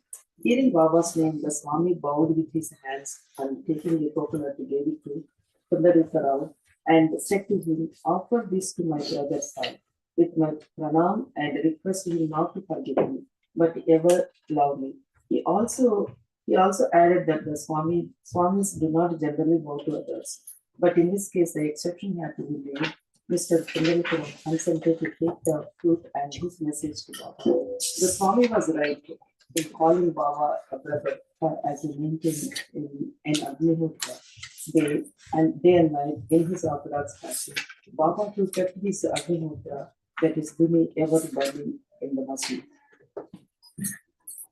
After 1 month, Pundalika Rao and others left for Shirdi with the coconut and reached Manmal. And as they felt thirsty, they went to the river for drinking water. As water should not be drunk on an empty stomach, they took out some refreshment, that is chivda. The chivda tasted the pungent in order to soften it. Someone suggested and they broke the coconut and mixed its scrapings with it. So she made the chivda. Does they make the chivda? Does they make the chivda more tasty and palatable? Unfortunately, Unfortunately, the coconut turned out to be the same that was entrusted to Pundalikara. As he lay Shirdi, Pundalikara remembered the trust, that is the coconut, and was very, very sorry to learn that it was broken and consumed. He came to Shirdi and saw Baba. Baba had already received the wireless message regarding the coconut from Tende Swami and himself asked Pundalikara first to give the thing sent by his brother. He held Baba's feet, confessed his guilt and negligence, repented and asked for Baba's pardon. He offered him another fruit as a substitute, but Baba refused to accept it, saying that the worth of that coconut was far more than that of an ordinary one, and that it could not be replaced by another. Baba also added, "Now you do not worry yourself any more about the matter. It was on account of my wish that the coconut was entrusted to you and ultimately broken by on the way. Why should you take the responsibility of actions on you? Do not entertain the sense of worship is doing good, as well as for bad deeds. Be entirely prideless and egoless in all the things, and thus your spiritual progress will be rapid." What a beautiful spiritual instruction Baba gave. Should I? Yeah. Okay. Balaram Durandar. Mr. Balaram Durandar belonged to the Patare Prabhu community of Santa Cruz, Mumbai. He was an advocate of Mumbai High Court and sometimes principal of the government law school, Mumbai. The whole Durandar family was pious and religious. Mr. Balaram served his community and wrote and published an account of it. He then turned his attention to spiritual and religious matters. He studied Gita carefully and its commentary, Dhyaneshwari, and other philosophical and metaphysical works. He was a devotee of Vithoba of Pandharpur. He came in contact with Sai Baba in 1912. 6 months earlier, his brothers Babulji and Vaman Rao came to Shirdi and took Baba's darshan. They returned home and mentioned their sweet experiences to Balram and other members. Then they all decided to see Sai Baba. Before they came to Shirdi, Baba declared openly that today many of my Darbar people are coming. The Durandar brothers were astonished to hear this remark of Baba from others, as they had not given any previous intimation of their trip. All other people prostrated themselves before Baba and sat talking with him. Baba said to them, "These are my Darbar people whom I referred to before," and said to the Durandar brothers, "We have been with each other for the last 60 generations." All the brothers were gentle and modest. They stood with joined hands, looking at Baba's feet. All the sattvic emotions, such as tears, choking, etc., moved them, and they were all happy. Then they went to their lodging, took their meals, and after taking a little rest, again came back to the masjid. Balram sat near Baba, massaging his legs. Baba, who was smoking the chilim, advanced it towards him and beckoned him to smoke it. Balram was not accustomed to smoking. Still, he accepted the pipe, smoked it with great difficulty, and returned it reverently. This was the most auspicious moment for Balram. He was suffering from asthma for 6 years. This smoke completely cured him of the disease, which never troubled him again. Some 6 years later, on a particular day, he again got an attack of asthma. This was precisely the time when Baba took his Mahasamadhi. The day of this visit was a Thursday, and Durandar brothers had the good fortune of witnessing the Chavdi procession that night. At the Aarti function in the Chavdi, Balram saw the glow of Pandurang on Baba's face, and next morning at the Kakad Aarti time, the same phenomenon, the same lustre of the beloved deity Pandurang was visible again on Baba's face. Mr. Balram Durandar wrote in Marathi the life of Maharashtra Saint Tukaram, but he did not survive to see its publication. It was published later on by his brothers in 1928.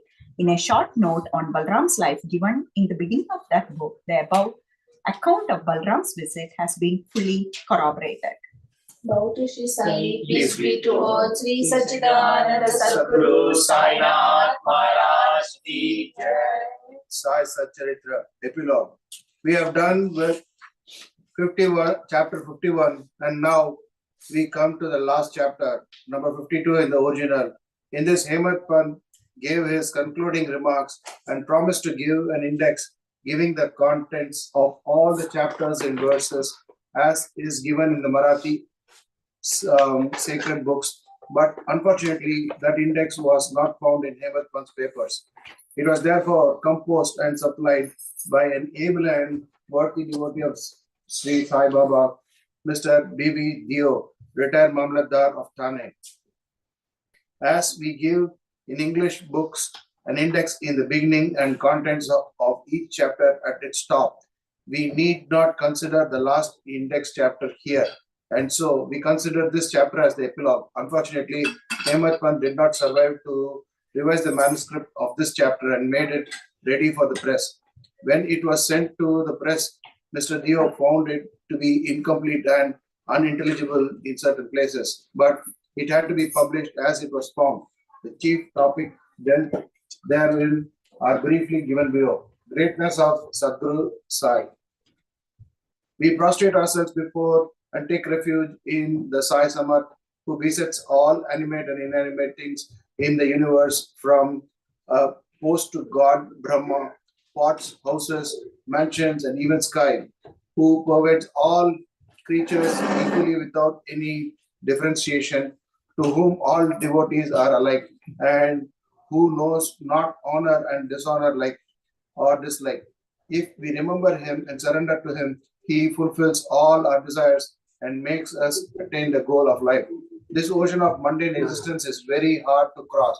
Waves of infatuation beat high there against the bank of bad thoughts and break down trees of fortitude. The breeze of egoism blows forcibly and makes the ocean rough and agitated. Crocodiles in the form of anger and hatred move there fearlessly. Eddies in the form of ideas, I and mine, and other doubts burn there incessantly, and innumerable fishes in the form of censure, hate, and jealousy play there.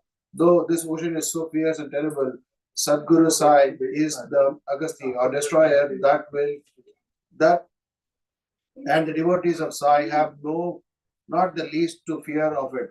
Our Sadguru is the boat which will safely take us across this ocean. Prayer. Now, all fall flat before Sai Baba and holding his feet, make the following prayer for the public. Let not our mind wander and desire anything except thee. Let this work, SatCharita, be in every house and let it be studied daily. Ward off the calamities of those who study it regularly. Falshruti, reward of study. Now, a few words about the reward you get from the study of this work. After bathing in the sacred Godavari and after taking the darshan of the Samadhi in the Samadhi Mandir in Shirdi, you should read or hear the SatCharita. If you do this, all your threefold afflictions will vanish. Casually thinking about the stories of Sai, you will get unconsciously interested in spiritual life, and if you then go on through the work with love, all your sins will be destroyed. If you wish to get rid of the cycle of birth and death, read Sai's stories and remember him always, and get yourselves attached, devoted to his feet. If you dive into the sea of Sai's stories and then give them out to others, you will get an ever new flavor of them and save the hearers from perdition. If you go on meditating on Sai's form, it will in course of time disappear and lead you into self-realization. It is very hard to know or realize the nature of the self or Brahma. But if you approach through the Sagun Brahma, that is Sai's form, your progress will be easy. If the devotee completely surrenders himself to him, he will lose his individuality and merge in him and be one with him, as the river in the sea.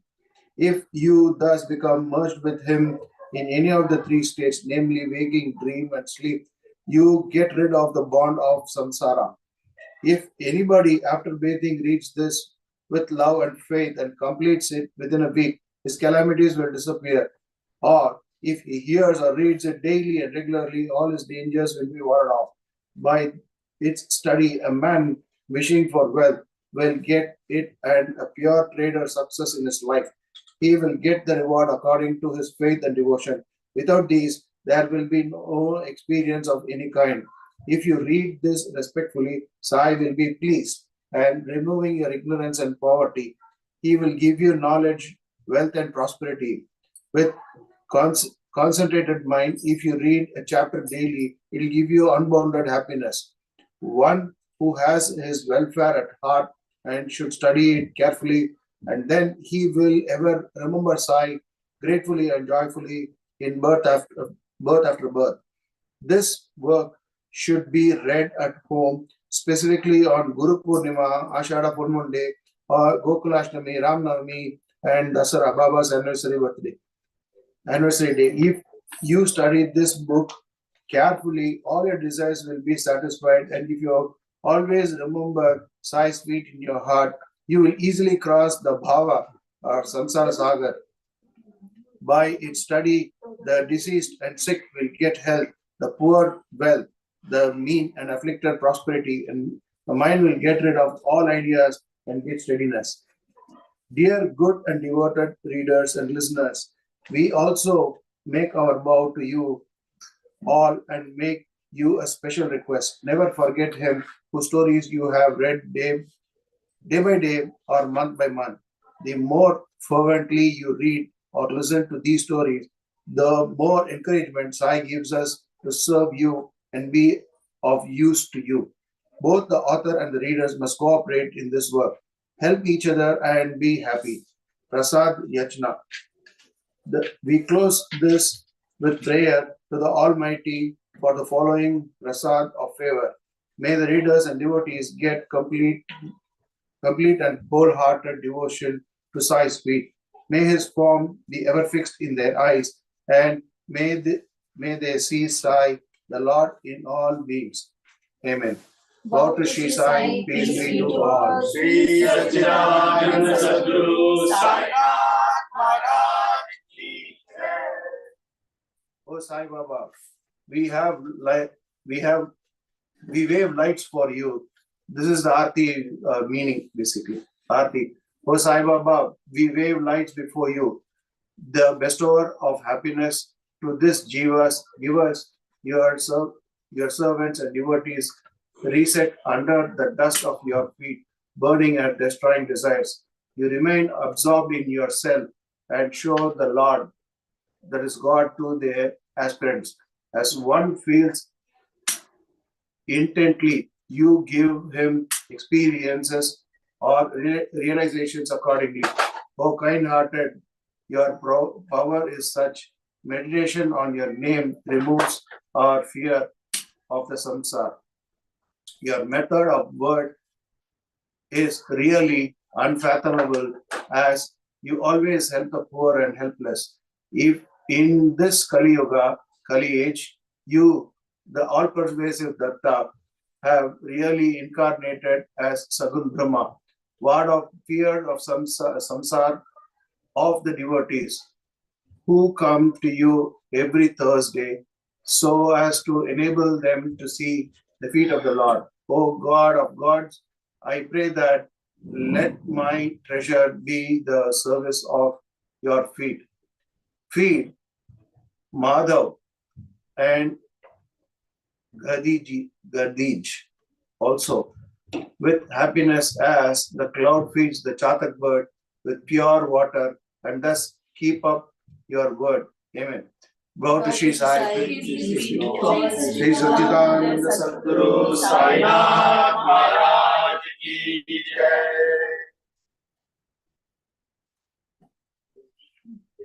We will take Aarati now and take a small break, and then we will see.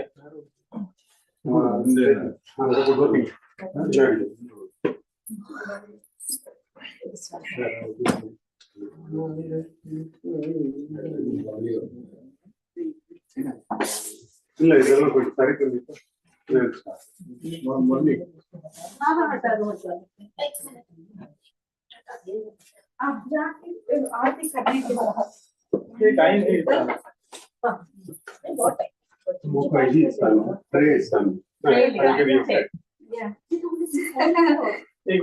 I don't know what. These can be. Yeah, sure.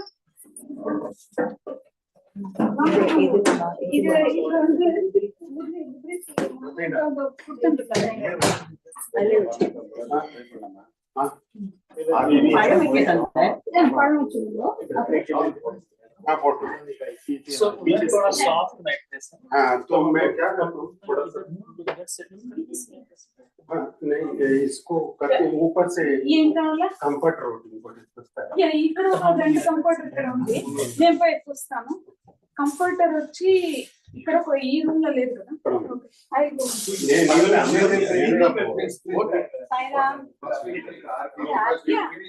Yeah please let us do Aarti yeah இந்த plate எடுத்துக்கோ இது அந்த பேர் போடுறேன் பாலன் போட்டிருக்காங்க அது தெரியாது முன்னாடி எனக்கு தெரியும் ஐ நோ அது ஒண்ணு பின்னாடில நீ சப்போர்ட் பண்ணு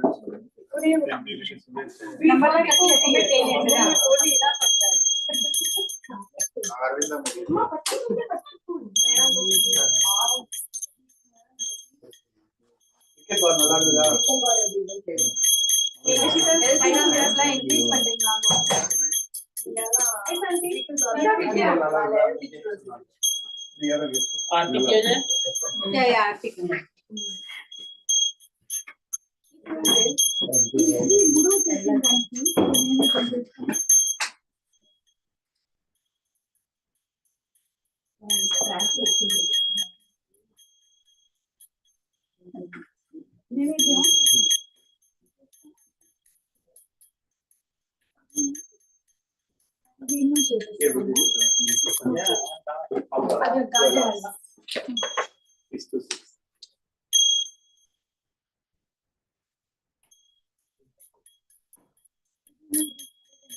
Sri Satchidananda Sadguru Sainath Maharaj Ki Jai. Aarti Sai Baba Sautya Datar Jaya Pravada Savisava Bhakta Visava Aarti Sai Baba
साईनाथाय विद्महे आत्मरामाय धीमहि तन्नो रामः प्रचोदयात्। ॐ दाशरथाय विद्महे वल्लभाय धीमहि तन्नो रामः प्रचोदयात्। ॐ आञ्जनेयाय विद्महे वायुपुत्राय धीमहि तन्नो हनुमान् प्रचोदयात्।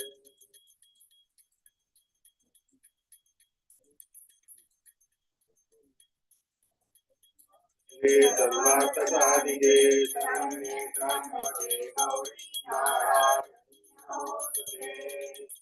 ॐ महालक्ष्मी च विद्महे विष्णुपत्न्यै च धीमहि तन्नो लक्ष्मी प्रचोदयात्।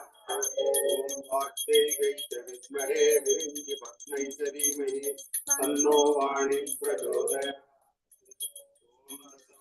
य च विद्महे ज्वालामालायै च धीमहि तन्नो पराशक्ति प्रचोदयात्। कात्यायनाय विद्महे कन्याकुमारी धीमहि तन्नो दुर्गी प्रचोदयात्।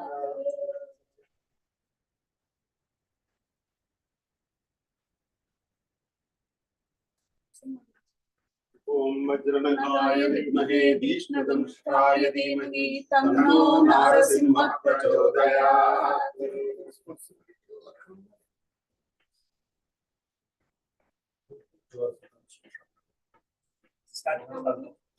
श्री सच्चिदानंद सद्गुरु साईनाथ महाराज की जय।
இதை மட்டும்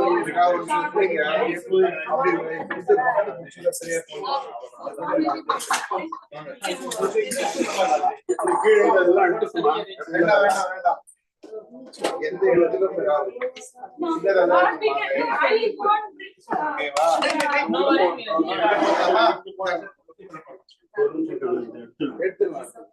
அந்த ஐடியா பண்ணி ஆணி எடுத்துருங்க. ஆமா என்ன பண்றேன். Don't worry.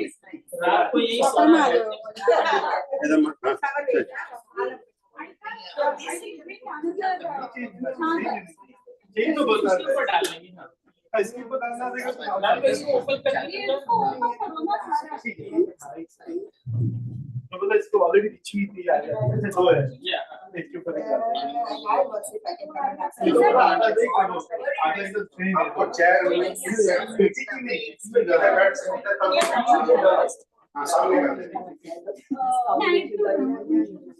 Very different combination, right? Like green and nice combination. Very different. Saidam, Shanti, go and have a rest. This should be convenient, right? Yeah. और चाहिए क्या? एक और शीट चाहिए ना शीट तो ले आऊंगी। कंप्यूटर चाहिए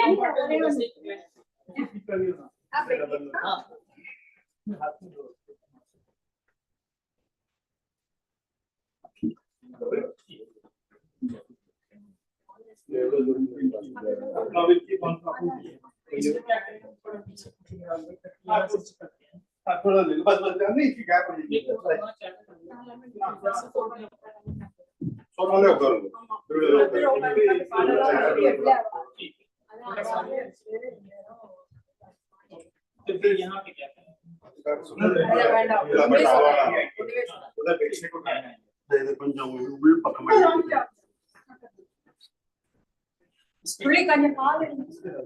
எடுத்தேன்னா எங்க போய் காலை வைப்பேன். இல்ல இல்ல ஒண்ணு ஆகாது. அந்த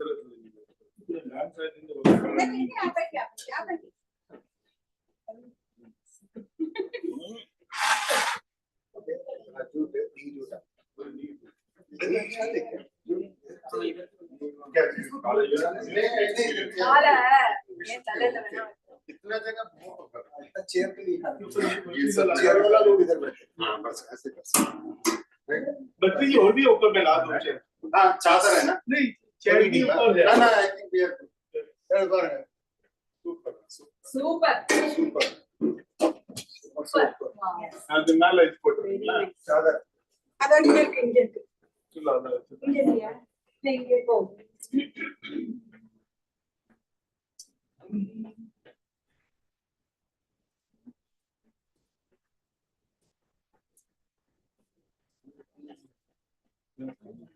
இந்த ஃபர்ஸ்ட் லெங்த் பார்த்தா உள்ள போடுங்க இல்ல இல்ல இப்போ கரெக்ட்டா இருக்கா? இது வாங்குறோம் आगे ले लेंगे थोड़ा सा। हां सही है। आप प्लीज करिए ओके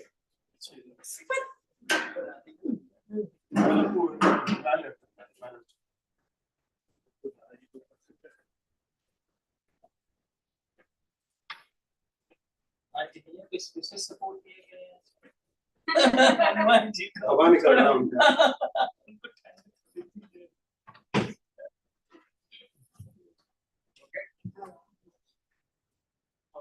என்ன பண்ணுங்க? இந்த பக்கம் नहीं वो that's a dehumidifier. बिना लेसல கோபிஜி சொல்றேன் நான் இது உள்ள பண்ணிட்டேன் அப்படிலாம் இல்ல முற்ற மாட்டோம் थोड़ा वायरिंग करते हैं हम लोग Yeah, let's start.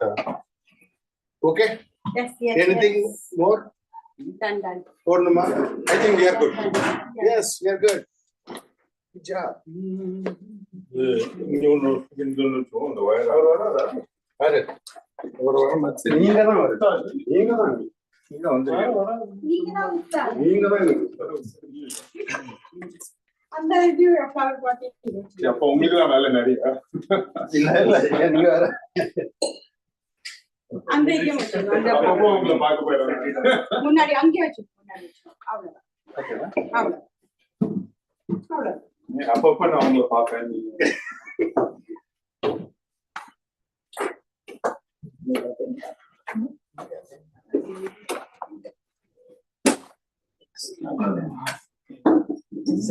से मिले हेमंत भाई कल्पना बहन लक्ष्मण जी हाँ बहुत पहले उनके महादेव भाई नहीं ये रहते हैं न्यू जर्सी सत्संग में मिले होंगे आप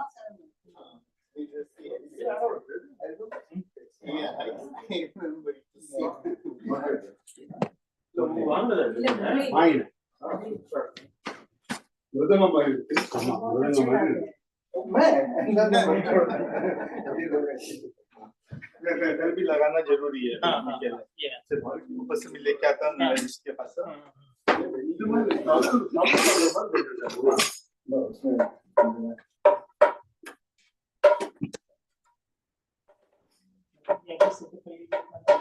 नहीं आया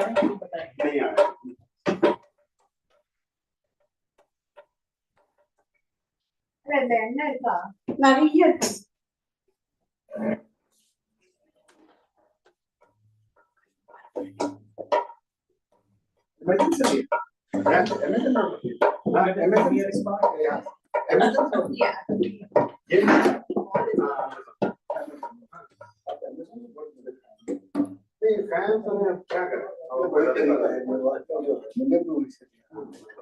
महाराजा ब्रांड इज ऑलवेज ये थोड़ा ये 150 पे ही है नहीं इधर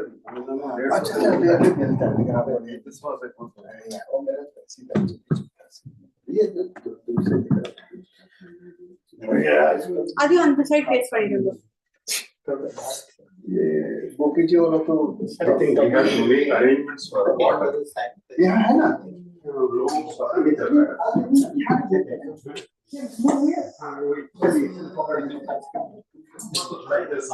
सामने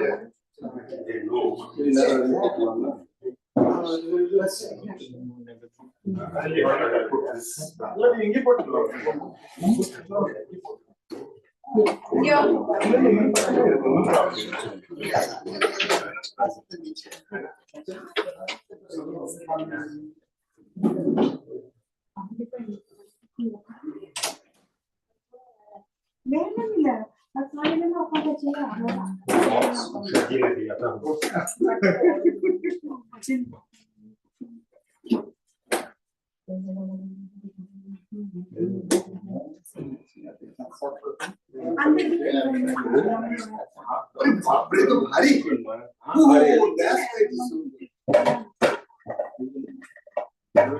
अनिल जी को मिस कर दिया दूसरा आएगा तो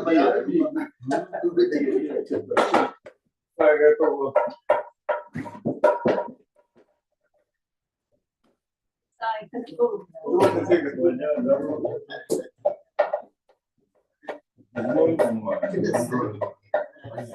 ஆமா ஆமா இந்த மூணா கோவில்ல ஒரு ஃப்ரெண்ட் இருக்காங்க அவன் கொஞ்சம் அதிகமா மென்டல் ஆமா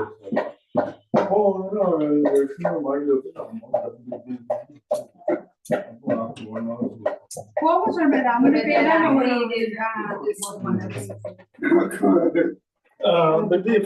ये अभी ये थोड़ा बिछा दूं I don't think anybody is there, right? You will take it out.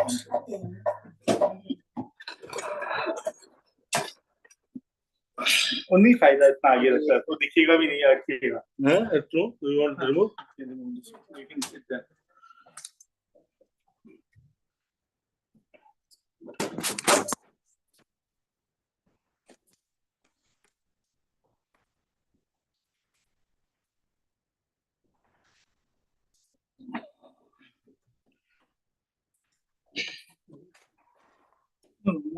I'll take care. One second. ठीक है, इसको निकाल देते हैं यहाँ से। वो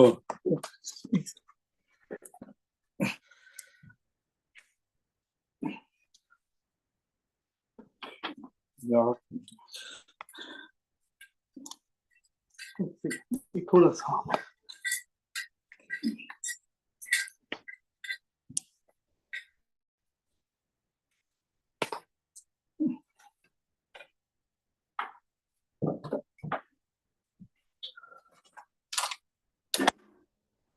जीरा टमाटर ना Off பண்ணிட்டேடா.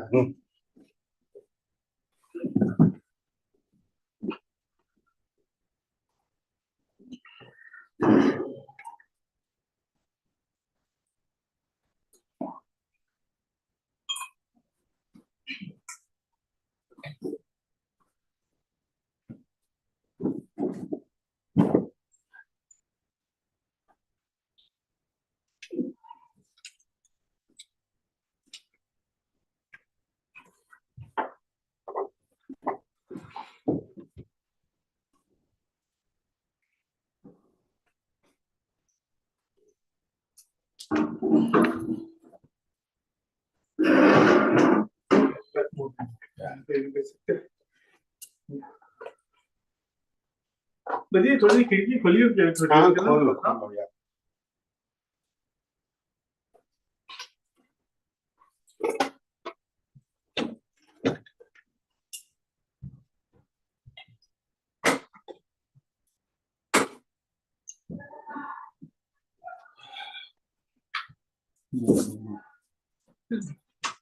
First, yeah. बहुत फर्क गिरेगा बजी। Singers ना क्या हो गया? अच्छा फर्क गिरेगा, सर्कुलेशन थोड़ी। हाँ यार, नहीं अभी गर्मी चढ़ जाएगी।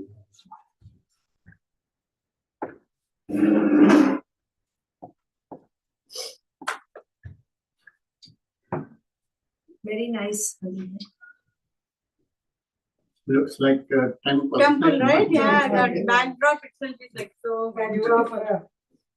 एकदम temple जैसा है वो backdrop है.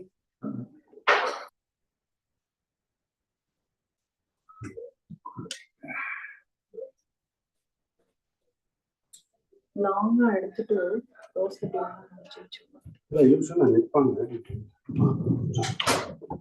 முடியாது.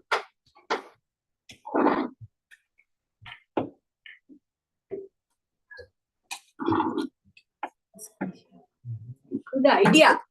உங்களுக்கு நன்னா தோணுது ideas. Amazing ideas.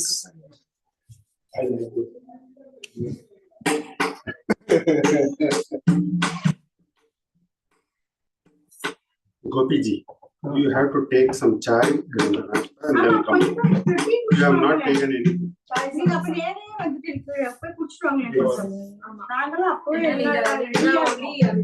ஆமா நீங்க தான் பாவம். அதனால நல்ல தெம்பாடி. அப்ப முதல்ல நல்லா வந்து சுட சுட டீ குடிச்சாங்க. என்ன கோபி? நீங்க எழுந்துருமா? ஏன் கொண்டு வந்துருவா Meera?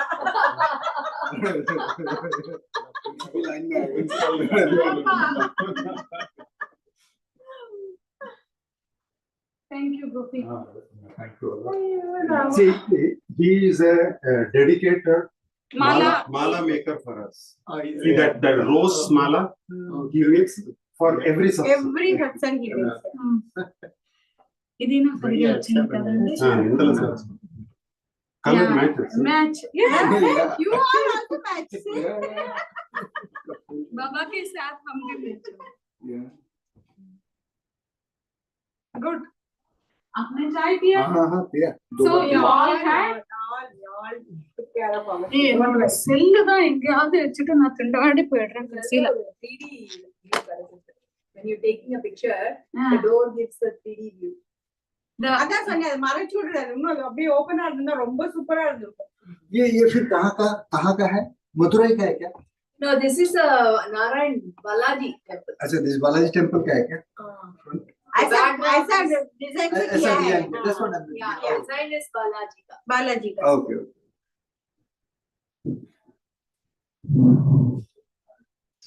Maybe if we do Google Lens, we will know which அந்த temple. யாரும் அது பேர் என்ன தசாங்கமோ இல்ல உற்பத்தியோ அரவிந்த் ஆர்த்தி யாரும் இல்ல அது பதிலுக்கு தான் தீபாவளி நான் அவர்கிட்ட சொல்றேன்.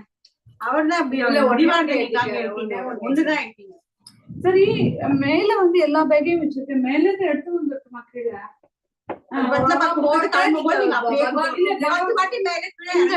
இவ்வளவு பழம் இருக்கு, அது நம்ம எல்லாம் மேல கடைசியில கொண்டு போயிடலாம். நாங்க கொண்டு போய் மேல வந்து கொண்டு எல்லாருக்கும் காலி கட்டிடுங்க.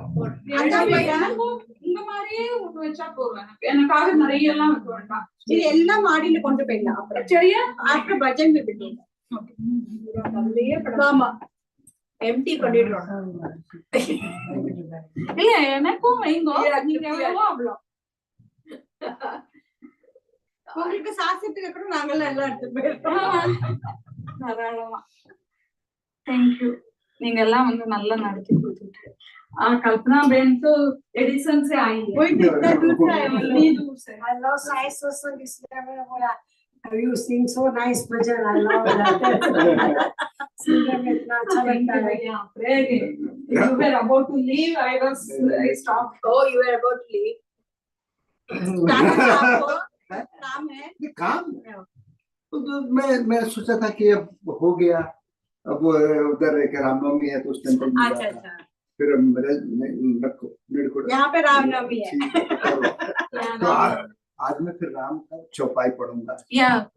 वही वाला आता नहीं है मुझे। So don't be. It's okay.